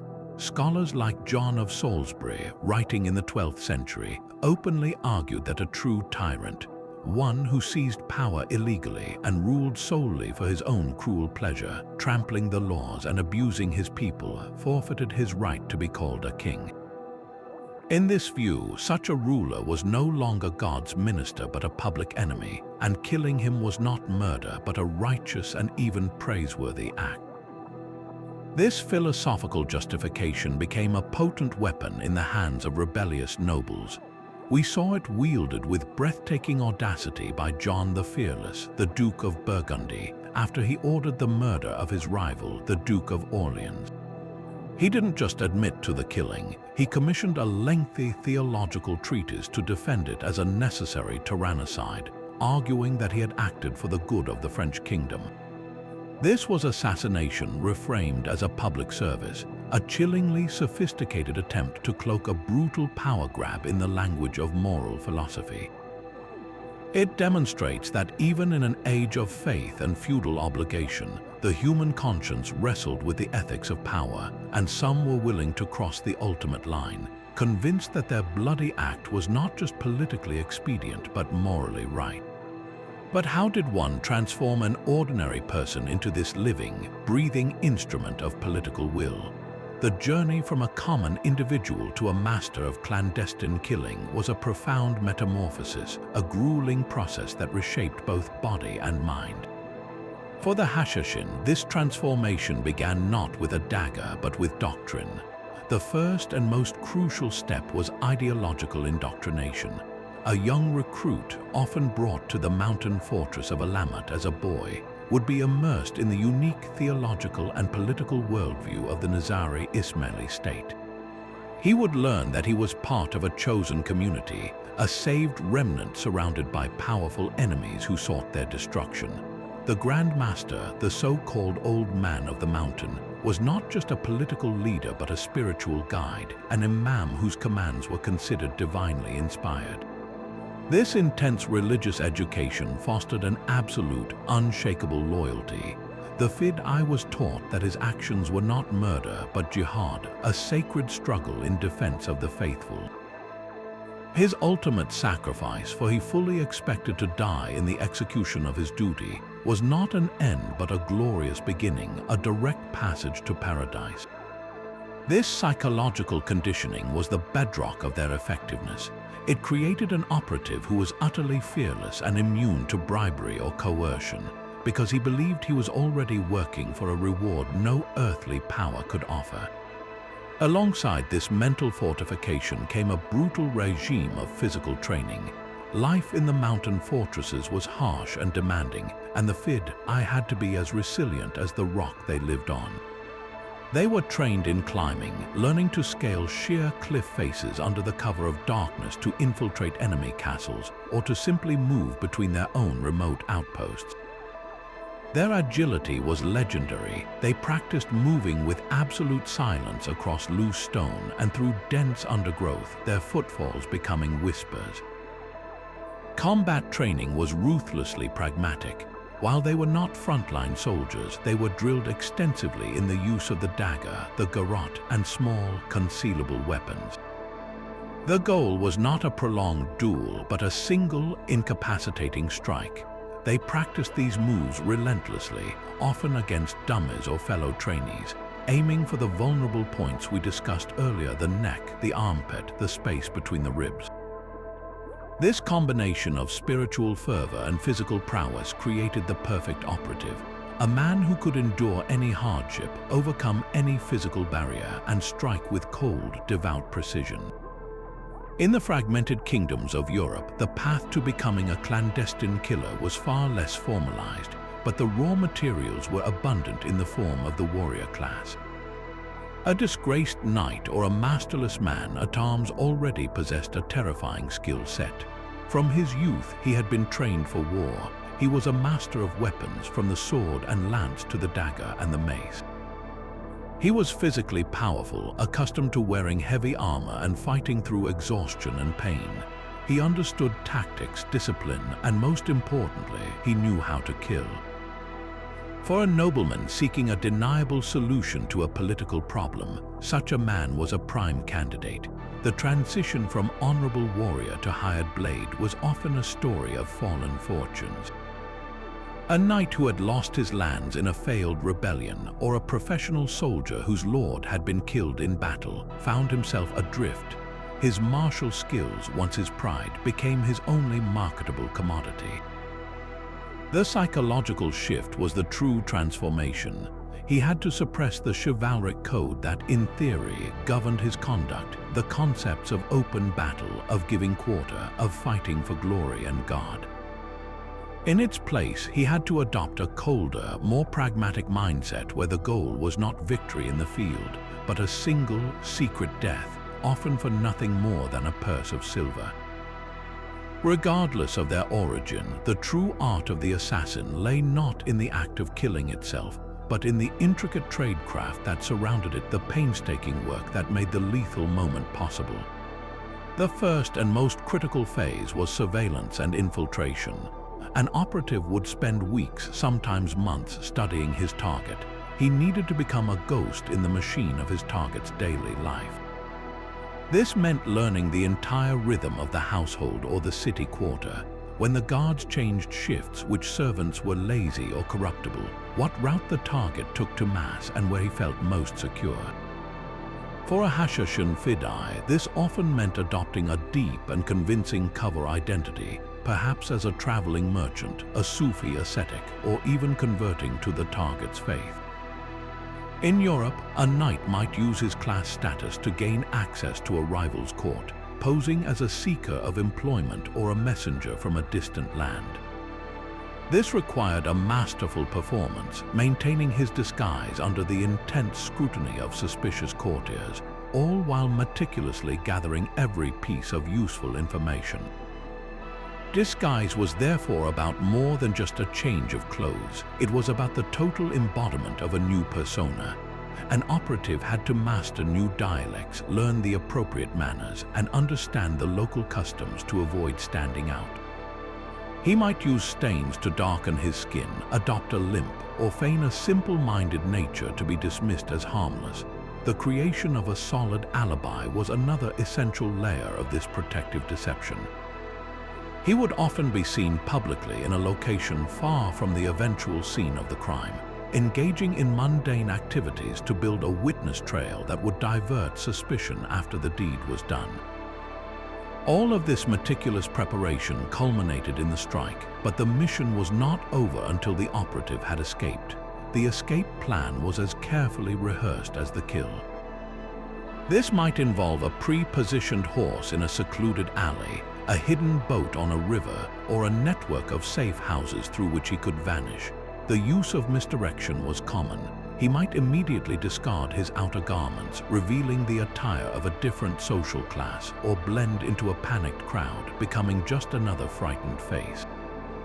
In some cases, especially for the Hashashin, a public strike was a suicide mission by design, a final act of devotion. But when escape was the goal, it was this seamless transition from invisible infiltrator to lethal instrument and back to invisible ghost that marked the difference between a mere murderer and a true master of the shadowy craft.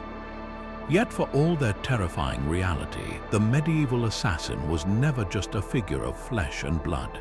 they were also a creature of the imagination, a phantom that haunted the literature, songs, and chronicles of the age.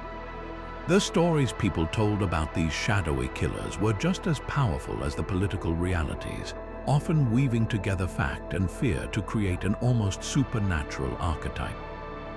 In the sprawling epic poems known as the Chansons Digest or Songs of Great Deeds, the assassin often appears as the ultimate foil to the chivalric hero. These poems, sung in castle halls and market squares across Europe, celebrated a world of open combat, honor, and Christian virtue. The villain who defied this code, the man who struck from the shadows with poison or a hidden dagger, was the embodiment of treachery, a figure whose actions were not just criminal but cosmically disordered. He was the necessary darkness that made the knight's shining armor gleam all the brighter. In the legendary Song of Roland, for instance, the tragedy is set in motion by the betrayal of the knight Ganelon. While not an assassin in the classic sense, Ganelon's actions, his secret pact with the Saracen king Marsil, his deliberate engineering of the hero's ambush and death in the pass of Roncesvalles capture the medieval terror of the traitor within the ranks. His was a betrayal of trust, a clandestine murder on a mass scale, and his eventual execution by being torn apart by horses was a cathartic punishment for a crime that violated the very soul of the warrior ethos. This dread of the hidden killer finds one of its most potent expressions in the sprawling tapestry of Arthurian legend, particularly in the figure of Mordred. He is far more than just a battlefield adversary for King Arthur. He is the ultimate insider threat, a traitor born of the king's own blood. Mordred's villainy is not confined to open rebellion. The legends are filled with his clandestine scheming, his poisoning of wells, and his attempts to use assassination to achieve his goals. In some versions of the story, he doesn't even confront Arthur honorably. The final, fatal blow at the Battle of Camlan is sometimes depicted as coming after Arthur has already defeated Mordred in single combat, a moment when the king lets his guard down only for the dying Mordred to deliver a last treacherous thrust.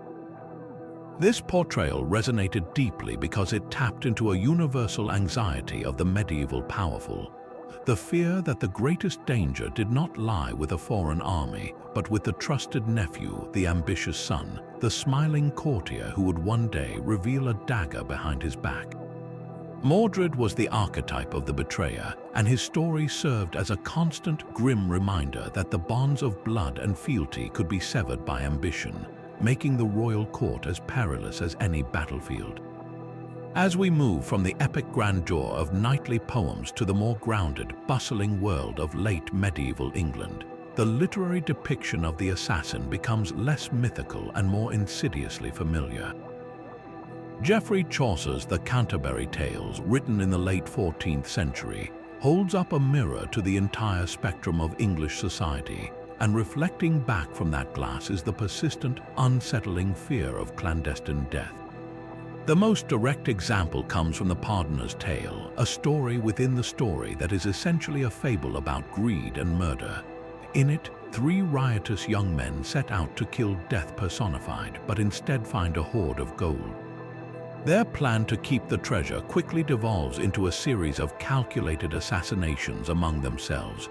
One is sent to town for food and wine and decides to poison 2 of the bottles, intending to kill his companions to have all the gold for himself. Meanwhile, the 2 left with the treasure plot to murder him upon his return. They succeed in stabbing him, then celebrate with the poisoned wine, dying in agony. This is not the high politics of kings and dukes. This is assassination stripped down to its most base and avaricious core. It shows the audience that the tools of the poisoner and the conspirator were not confined to the nobility, but could be found in the hands of common men, driven by the same sins that afflicted all humanity. The Pardoner, a corrupt churchman himself, uses this tale to preach against greed, but in doing so, he inadvertently reveals how deeply the methods of the assassin had permeated the popular consciousness, becoming a standard plot device for the ultimate moral failing. Beyond outright murder, Chaucer also masterfully captures the more subtle, everyday anxieties about poisoning. In the canon's Yeoman's Tale, he delves into the world of alchemy, a practice that blurred the lines between science, fraud, and magic.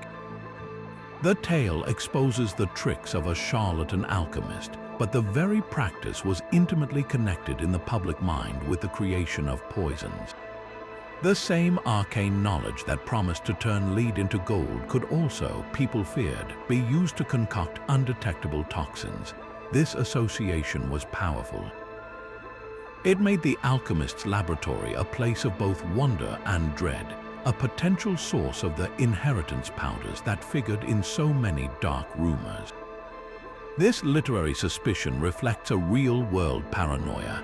The fact that Chaucer's audience would immediately understand this connection shows that the fear of poison was not just a royal affliction, but a societal one, a shadow that could fall across any household where money, inheritance, or passion created a motive. These literary portrayals, from the epic traitor to the common poisoner, did more than just entertain. They actively shaped how people understood the very real political murders happening around them. When a king died suddenly, the public, steeped in stories of Mordred and clandestine plots, were predisposed to see treachery rather than misfortune. The chroniclers who recorded these events were themselves influenced by these narrative traditions. A monastic chronicler, writing about the death of a king he disliked, might subtly frame the event in the language of divine punishment or tyrannicide, casting the real-life assassins in the role of avenging agents from a chance and jest. The line between history and story was porous.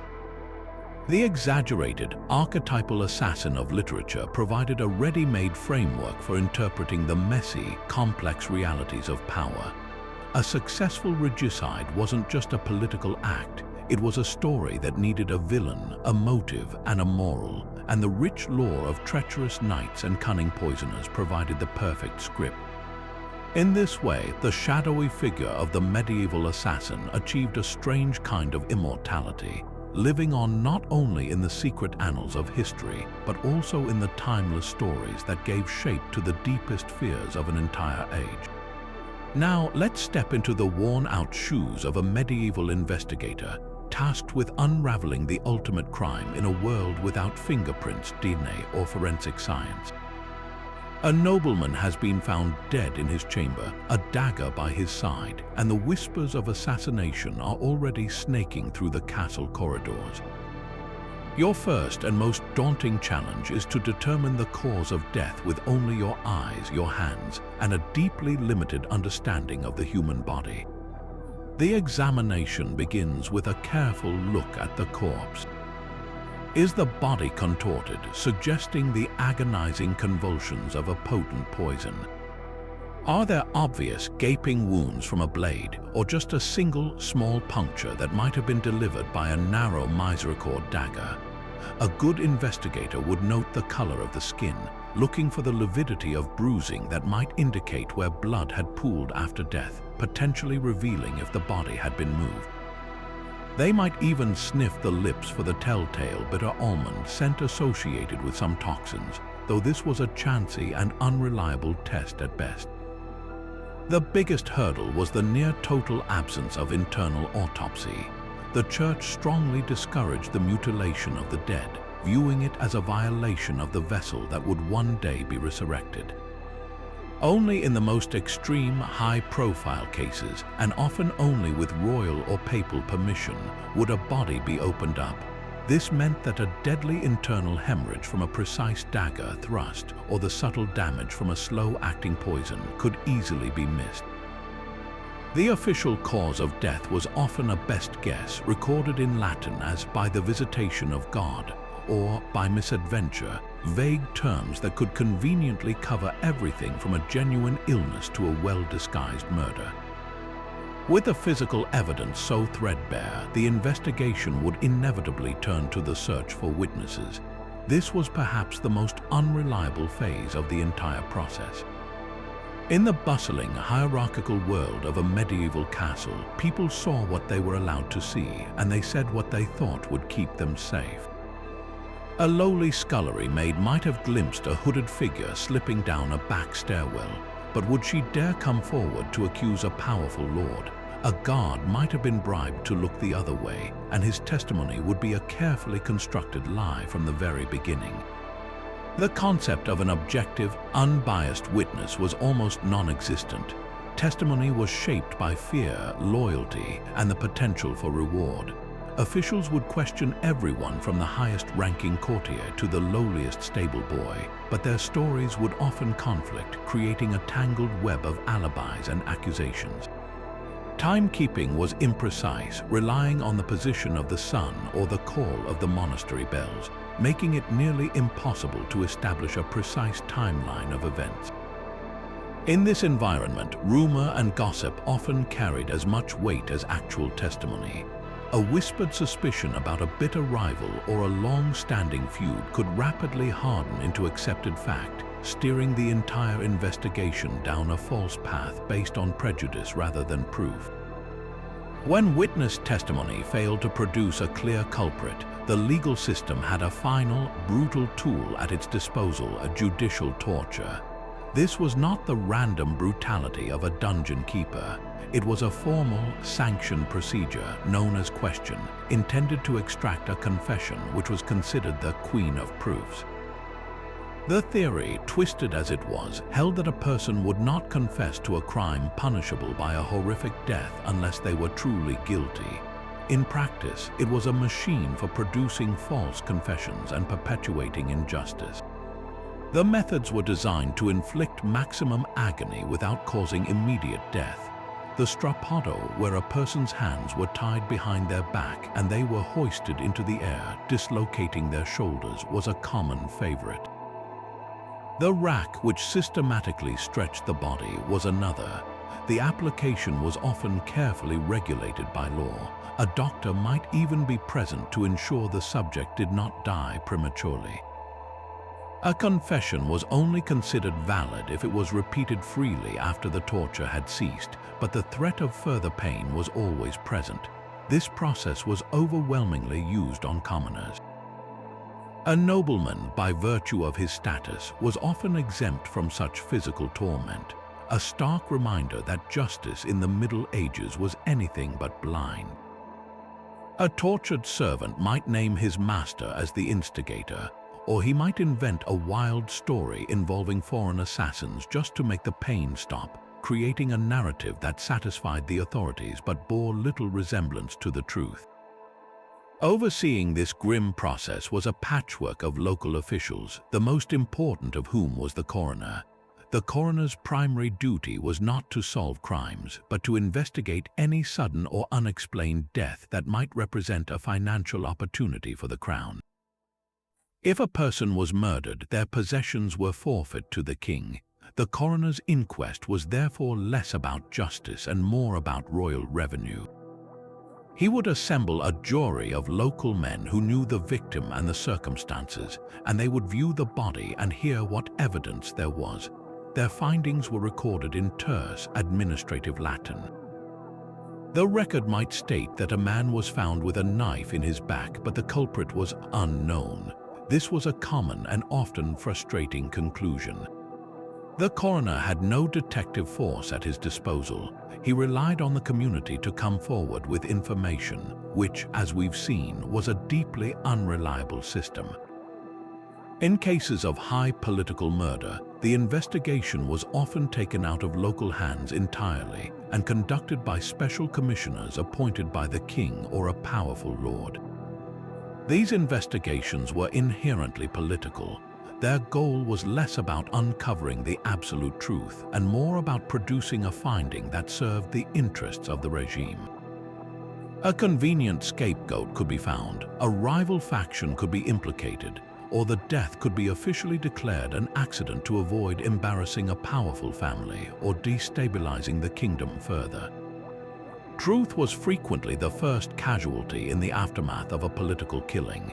This is precisely why so many of these medieval murders remain tantalizingly unsolved, their mysteries fueling speculation and legend for centuries. The combination of primitive forensics, coerced testimony, and politically motivated investigations created a perfect storm of obfuscation. Take the enduring enigma of the princes in the tower. When those two young boys vanished from the Tower of London in 1483, a coroner's inquest was never even held. The ruling king, Richard III, had every incentive to declare their disappearance the result of illness or misadventure, while his enemies had every reason to accuse him of the foulest murder. Without a body to examine, without reliable witnesses, and with the investigation controlled by the prime suspect, the truth became a weapon in a propaganda war. The same dynamic applies to the death of William Rufus in the New Forest. The official story of a deflected hunting arrow was perfectly serviceable for the new king, Henry I, and any contradictory evidence was likely suppressed before it could even be recorded. In a world where power was the ultimate arbitrator, a successful assassination often rewrote the official record, leaving only whispers, contradictions, and a gap in the historical narrative that we are still trying to fill today. The real mystery isn't always who held the dagger, but rather who had the power to ensure that the truth of its use was buried along with the victim.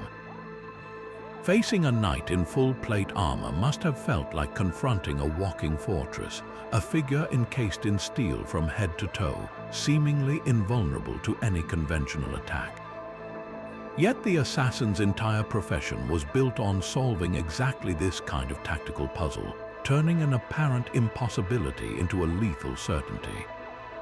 Their approach was never about matching strength with strength. It was about applying precise, specialized knowledge to exploit the inherent and necessary weaknesses built into the armor itself.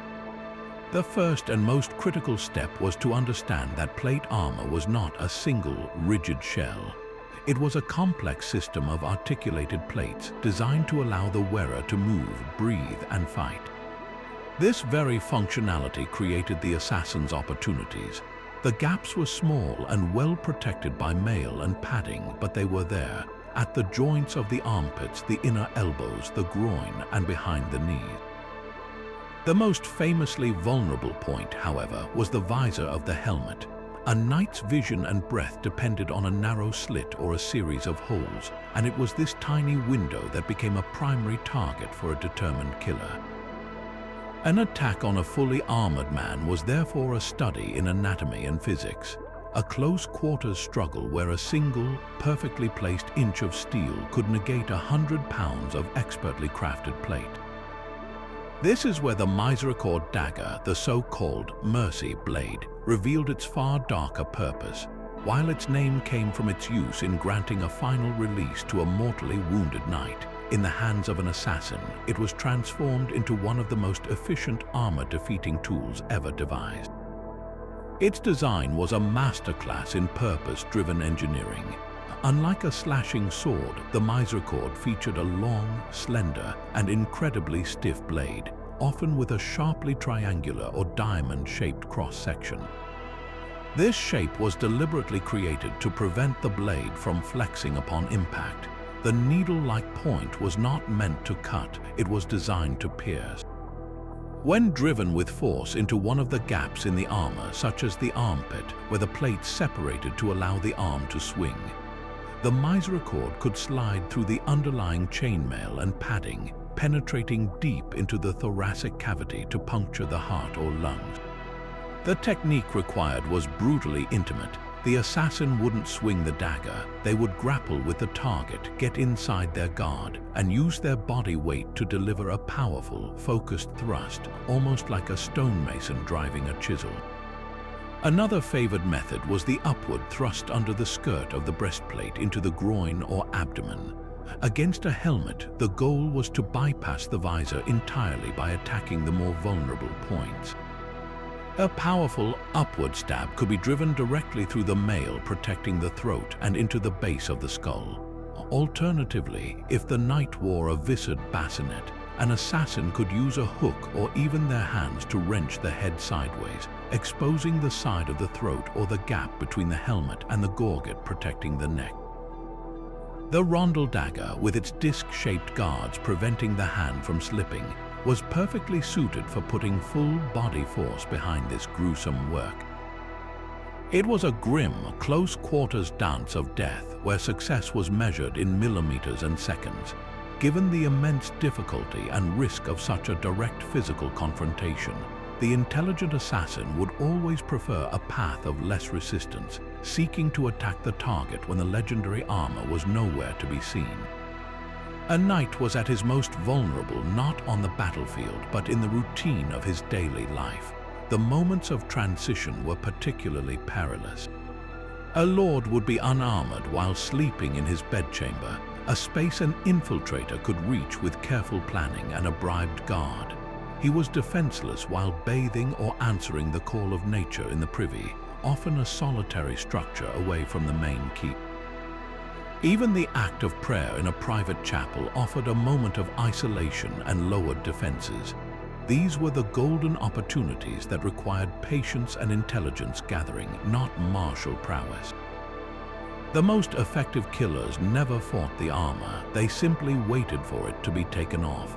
This strategy shifted the assassin's skill set from combat to infiltration. It required learning the castle's routines, identifying corruptible servants, and finding the one unguarded door or forgotten passageway that led to the target's most private moments. In these scenarios, the tools changed as well. A simple, quiet garrote made of wire or strong cord was far more effective than a dagger in a sleeping chamber. Or, if the goal was complete deniability, a slow-acting poison administered over days or weeks by a compromised member of the household could achieve the same end without the assassin ever needing to be in the same room as the victim at the moment of death. This method turned the target's own home and habits into the weapon against them. For those situations where the target was guarded and armored but a direct melee was still unavoidable, poison offered another layer of insidious strategy. While we've discussed its use in food and drink, a poisoned weapon added a terrifying insurance policy to any attack.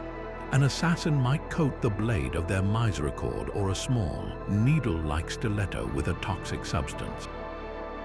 The sources were as close as the local flora. Extracts from hemlock, monkshood, or belladonna could be used. The logic was chillingly pragmatic. A failed thrust that only delivered a glancing blow or a shallow cut might not be fatal on its own, but if the blade was poisoned, even a minor wound could lead to a slow, agonizing death hours or days later.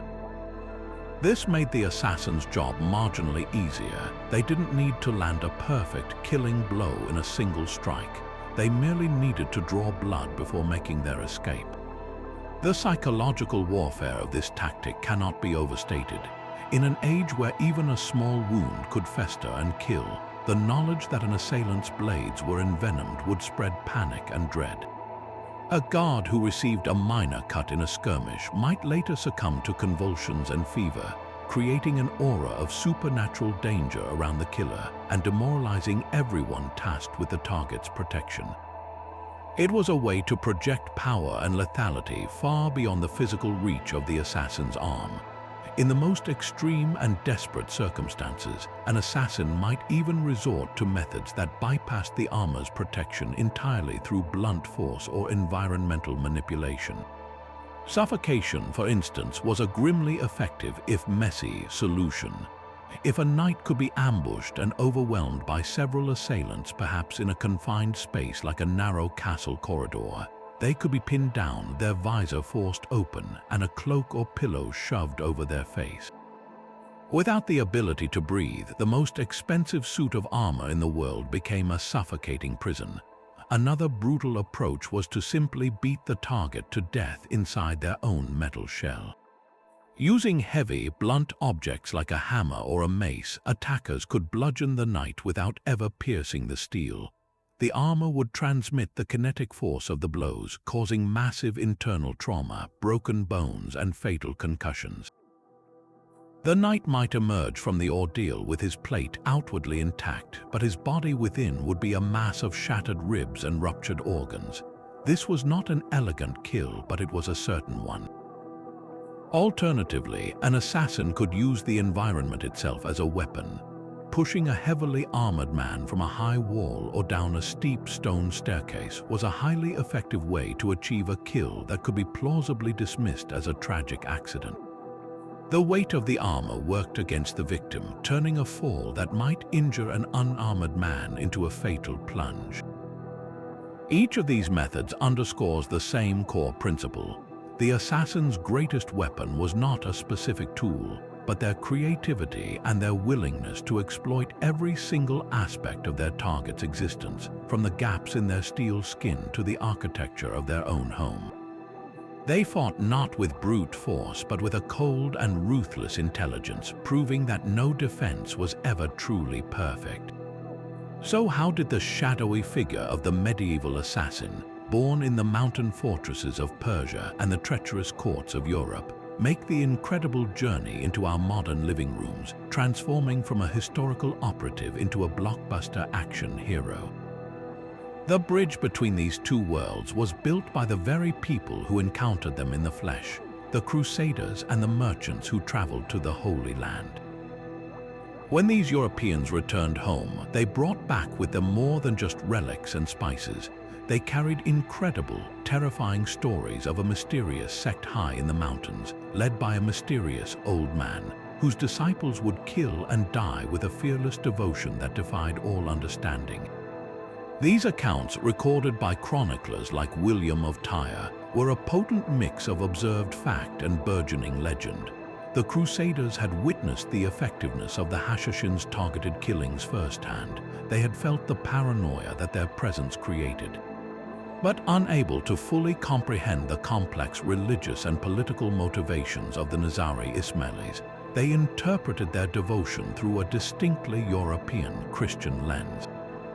The result was a narrative that emphasized the exotic, the fanatical, and the seemingly supernatural obedience of the Fidei. This was the seed planted in the fertile soil of the European imagination, from which the modern myth would eventually grow. This seed was then spectacularly fertilized and distorted by one of the most famous travelogues in history, the writings of Marco Polo. While his accounts are invaluable, it's crucial to remember that he was recounting stories he claimed to have heard decades after the fall of the main Hashashin fortress of Elamat. In his narrative, he wove a tale that would become one of the most enduring legends of all. He described a hidden, paradisiacal garden created by the old man of the mountain. According to Polo, young men were drugged with hashish, transported to this garden while unconscious, and awakened to find themselves surrounded by every sensual pleasure imaginable: beautiful maidens, flowing wine, and exquisite food. After a time, they would be drugged again and removed. The old man would then convince them that they had experienced a foretaste of paradise, a reward that would be theirs eternally if they obeyed his commands without question and died in his service. This story of a drug-induced paradise garden, while almost certainly apocryphal and fiercely disputed by historians, was a narrative bombshell. It provided a simple, sensational explanation for the Fidei's seemingly superhuman courage and devotion. It reduced a complex theological and political movement to a story of brainwashing and chemical manipulation, transforming the Hashashin from strategic political actors into hashish-eating fanatics, a direct link to the very name assassin that persists to this day. Marco Polo's embellished tale, repeated and amplified by other writers, took the Crusaders' already exaggerated accounts and launched them into the realm of pure folklore. Over the following centuries, this romanticized figure began to seep into Western literature and art, slowly shedding its specific Middle Eastern context and evolving into a more generalized archetype. The assassin became a stock character in Romantic and Gothic tales, a mysterious, brooding figure operating in the shadows, often possessing almost supernatural skills. He was no longer just a Persian Fidei. He was a tool of any secret society or conspiracy, a master of disguise and lethal arts. This evolution paved the way for his arrival in the explosive new medium of the 20th century, cinema. The black and white thrillers of the 1930s and 40s often featured suave, deadly assassins as villains, but it was the Cold War era that truly refined the image. In the paranoid world of James Bond films, the assassin became the quintessential henchman of Spectre, a highly trained, technologically augmented killer with a distinctive gimmick, like Oddjob with his razor-brimmed hat or Jaws with his metal teeth. These characters were products of a global struggle between superpowers, reflecting a new kind of clandestine warfare. They were glamorous, they were deadly, and they were utterly fictional, yet they cemented the idea of the assassin as a globe-trotting super-operative in the public mind. Then came the digital revolution, which provided the ultimate playground for this evolving mythos, the video game. This medium didn't just let you watch the assassin, it let you become the assassin. The genre-defining moment arrived with the blockbuster success of the Assassin's Creed franchise. Here, the developers took the scattered pieces of the historical and literary legend, the Hashashin, the leap of faith, the hidden blade, the conflict with the Templars, and wove them into a cohesive, thrilling pseudo-history. The game presented a version of the past that was incredibly detailed and visually stunning, making the fantasy feel real and tangible. Players could scale the walls of Jerusalem during the Crusades or navigate Renaissance Florence, all while executing parkour moves and performing stealth kills. Assassin's Creed masterfully blended the Marco Polo-esque myth of a secret brotherhood with real historical events and figures, creating a powerful, engaging, but ultimately simplified narrative. It presented a clear moral dichotomy of freedom versus control, casting the assassins as the eternal champions of liberty. For millions of players, this game series became their primary, and often only, exposure to the concept of the historical assassin, successfully imprinting a modern, action hero interpretation onto an ancient and far more nuanced reality. This journey, from the frightened reports of crusaders to the sensational stories of Marco Polo, through romantic literature and into cinematic blockbusters and interactive digital worlds, reveals a profound truth about how history is processed and repackaged for each new generation. The real medieval assassin was a complex figure, a devout fidei, a disgraced knight, a bribed poisoner, or a pragmatic mercenary. Their world was one of gritty realism, patient planning, and often messy, unglamorous violence.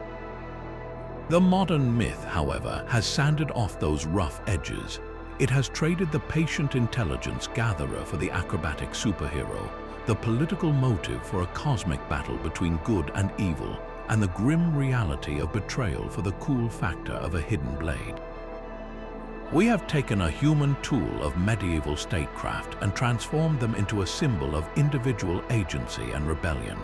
A figure who can single-handedly reshape the world with a single, perfectly animated leap from a rooftop. This transformation isn't necessarily a loss, it's a testament to the power of the original stories.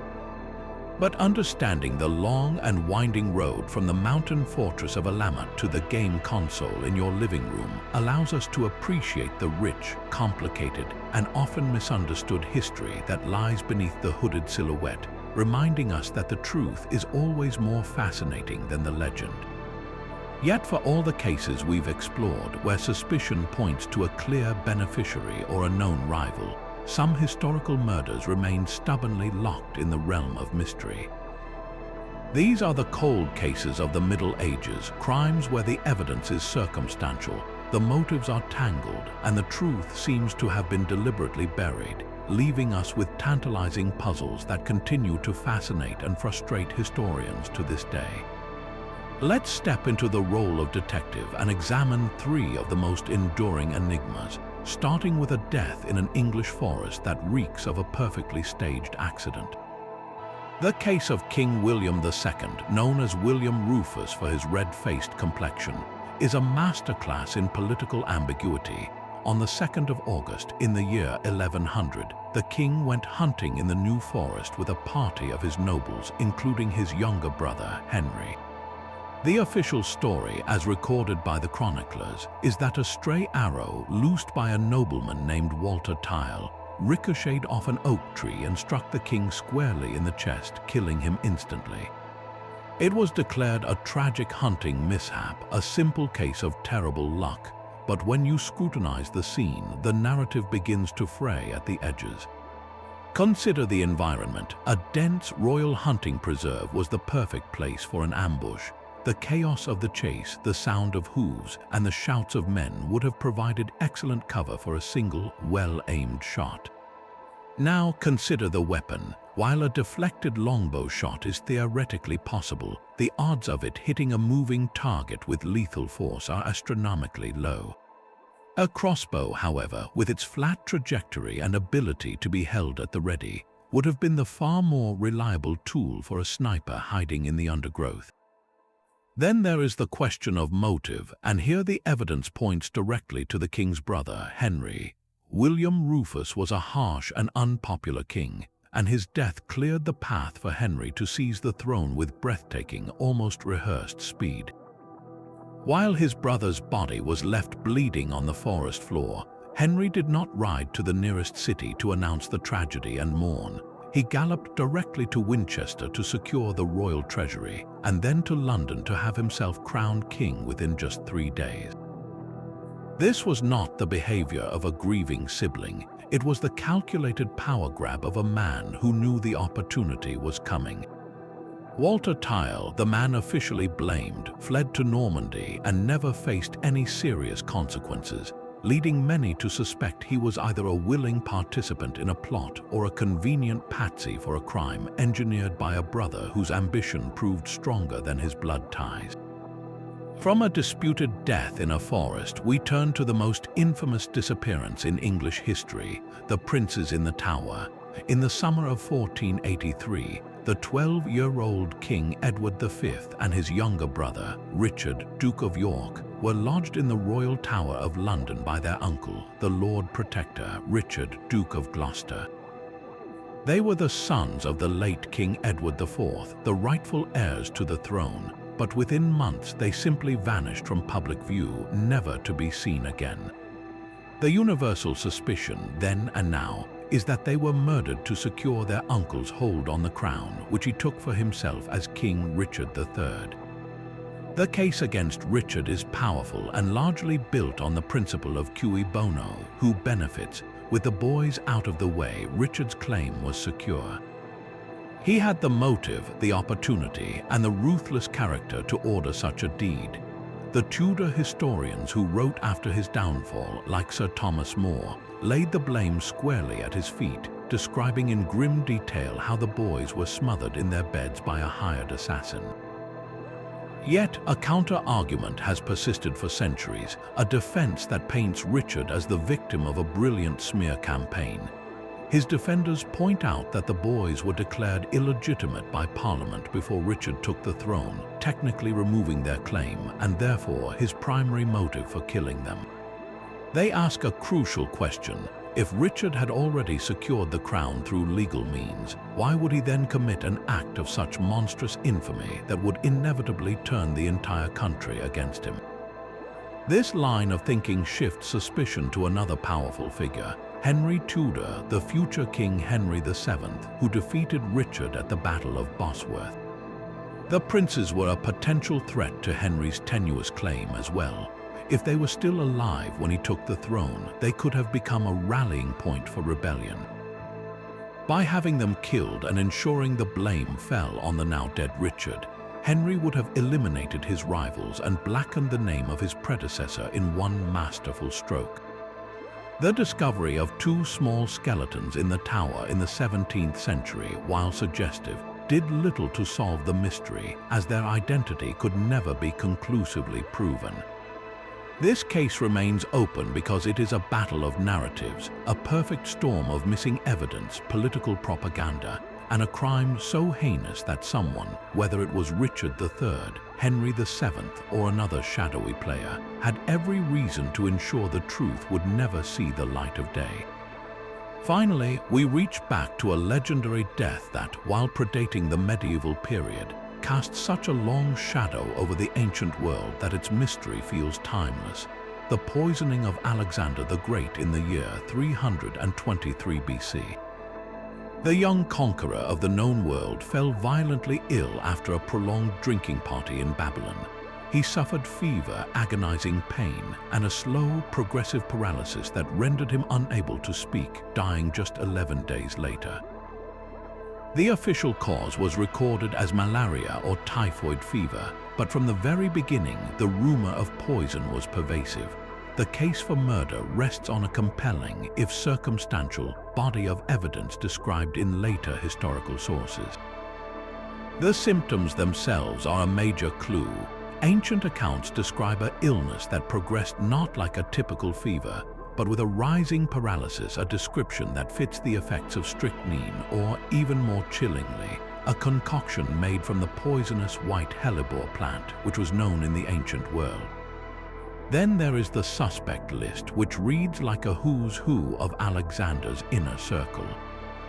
Was it his Macedonian general Antipater, whom Alexander was about to replace, and who supposedly sent the poison via his own son, Cassander?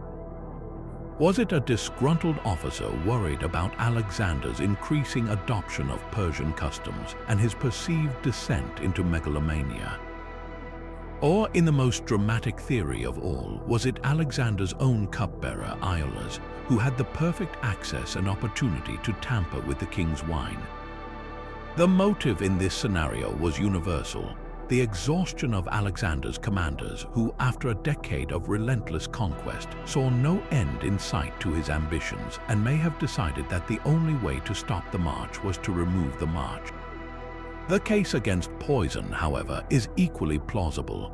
Alexander had spent years campaigning in harsh conditions, suffering multiple serious battle wounds, including a pierced lung that would have left him with chronic health issues.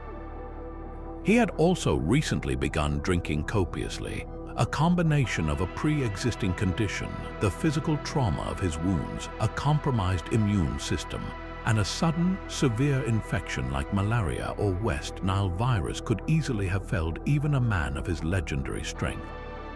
The poisoning of Alexander the Great endures as the ultimate historical cold case because it is fundamentally unsolvable with the evidence we have. It pits a dramatic, conspiratorial narrative of betrayal against a more mundane, but equally tragic, narrative of a body pushed beyond its limits.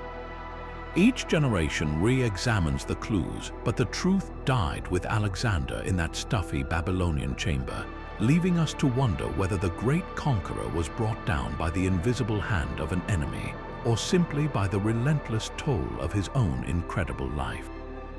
These unsolved mysteries remind us that history is not always a clear record of what happened, but often a palimpsest of facts, lies, and unanswered questions, where the silence can be just as telling as the evidence itself. While the shadow of the assassin loomed large over the castles of Europe and the mountain fortresses of the Middle East, this dark art of political murder was not a phenomenon unique to the West.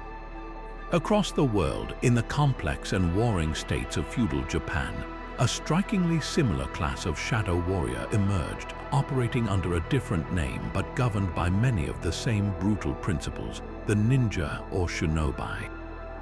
Much like the Hashashin, the ninja were masters of asymmetric warfare, serving as the clandestine instruments of powerful samurai lords or daimyo, who needed problems solved without the public spectacle of open battle.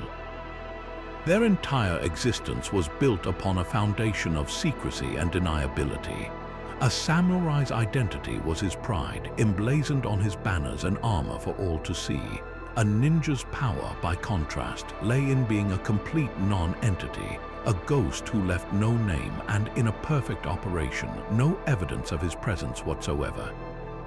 Their training was astonishingly comprehensive, focusing on skills that would have been deeply familiar to a fidei from a Lamat: stealthy movement, infiltration, intelligence gathering, and targeted killing. They were experts in climbing, using simple-looking tools like the shuko or hand claws to scale seemingly sheer castle walls under the cover of darkness. They practiced silent movement, learning to walk across squeaky floorboards without a sound and to breathe in a way that would not give away their position. Their knowledge of chemistry and biology was practical and deadly. They were adept at creating poisons from local plants and frogs, and they understood how to use explosives for diversion or direct attack. The ninja's toolkit, from the iconic throwing stars or shuriken, used more for distraction and wounding than killing, to the myriad concealed weapons, shows a parallel evolution in the art of clandestine combat, proving that when faced with similar problems of fortifications and powerful, armored opponents, human ingenuity converged on eerily similar solutions. Yet for all their similarities, the societal roles of the ninja and the medieval European or Middle Eastern assassin were profoundly different, shaped by the unique cultural fabric of their homelands. The Hashashin, as we've seen, were ideological warriors deeply embedded in a religious and political revolution. Their killings were public statements, acts of psychological warfare meant to terrify empires. The ninja, however, were overwhelmingly pragmatic mercenaries. They were often from a specific class of rural gentry or peasantry, living in certain provinces like Iga and Koga, who sold their specialized services to the highest-bidding samurai clan. Their work was not about making a statement, it was about fulfilling a contract. A ninja's mission was typically one of three things: choho or espionage, gathering critical intelligence on an enemy's troop strength and castle layouts; teppo or sabotage, setting fires to grain stores or poisoning wells to weaken a garrison before a siege; and ansatsu, assassination, the targeted removal of a rival daimyo or a particularly skilled enemy general. Unlike the fidai, who often struck in daylight to maximize terror, the ninja's ideal operation was one where the target was found dead in the morning from an unexplained cause, the death plausibly attributed to illness or misfortune.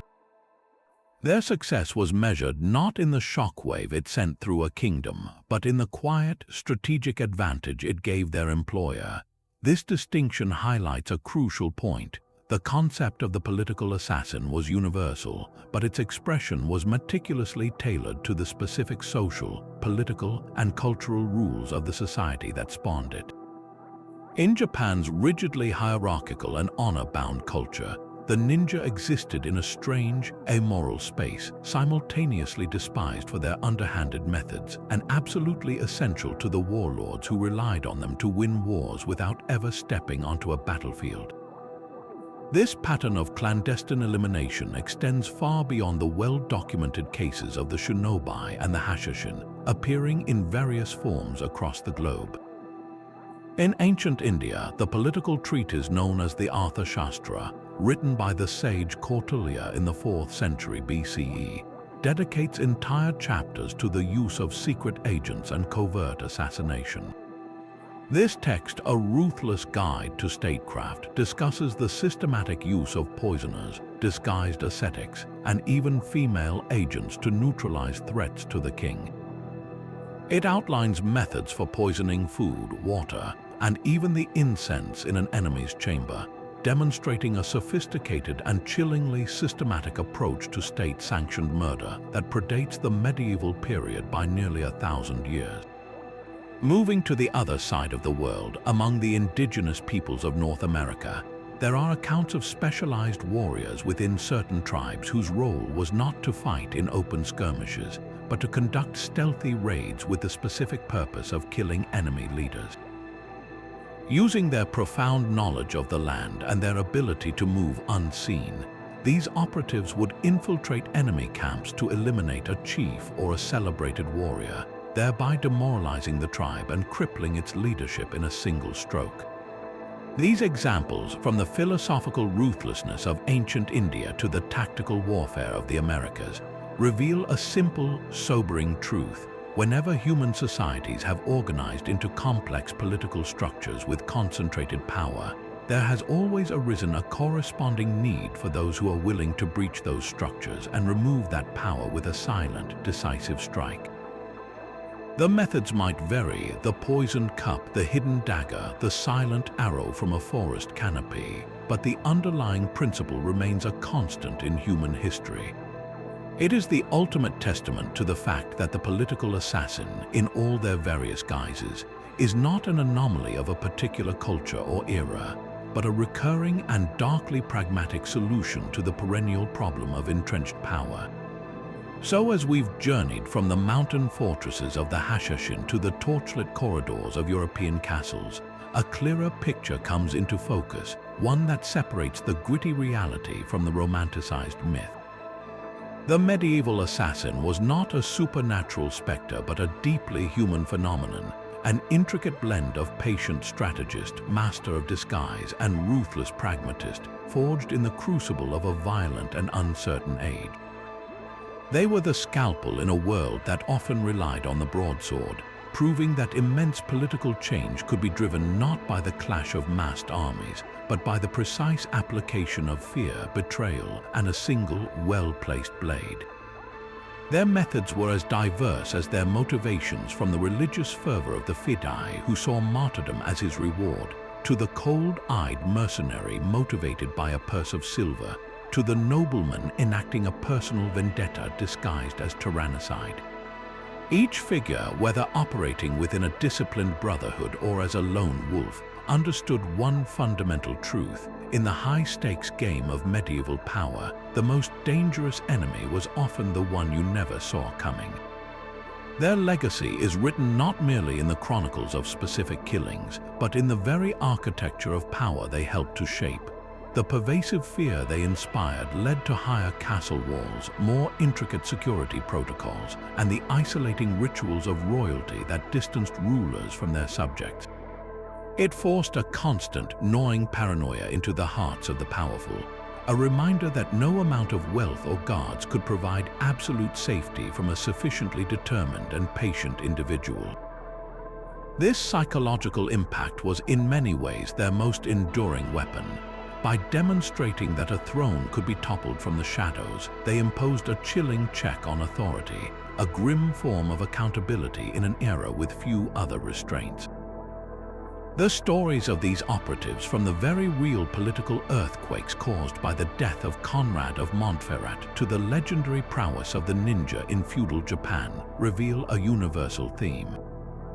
Across continents and cultures, whenever power became too concentrated, too arrogant, or too brittle, a shadow would inevitably fall across it, a reminder that there is always a countermove, a way for the seemingly weak to challenge the seemingly invincible.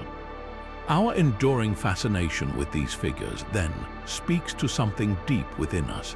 They tap into a primal narrative about the power of the individual against the system, the idea that one person, armed with nothing but cunning and courage, can alter the destiny of empires.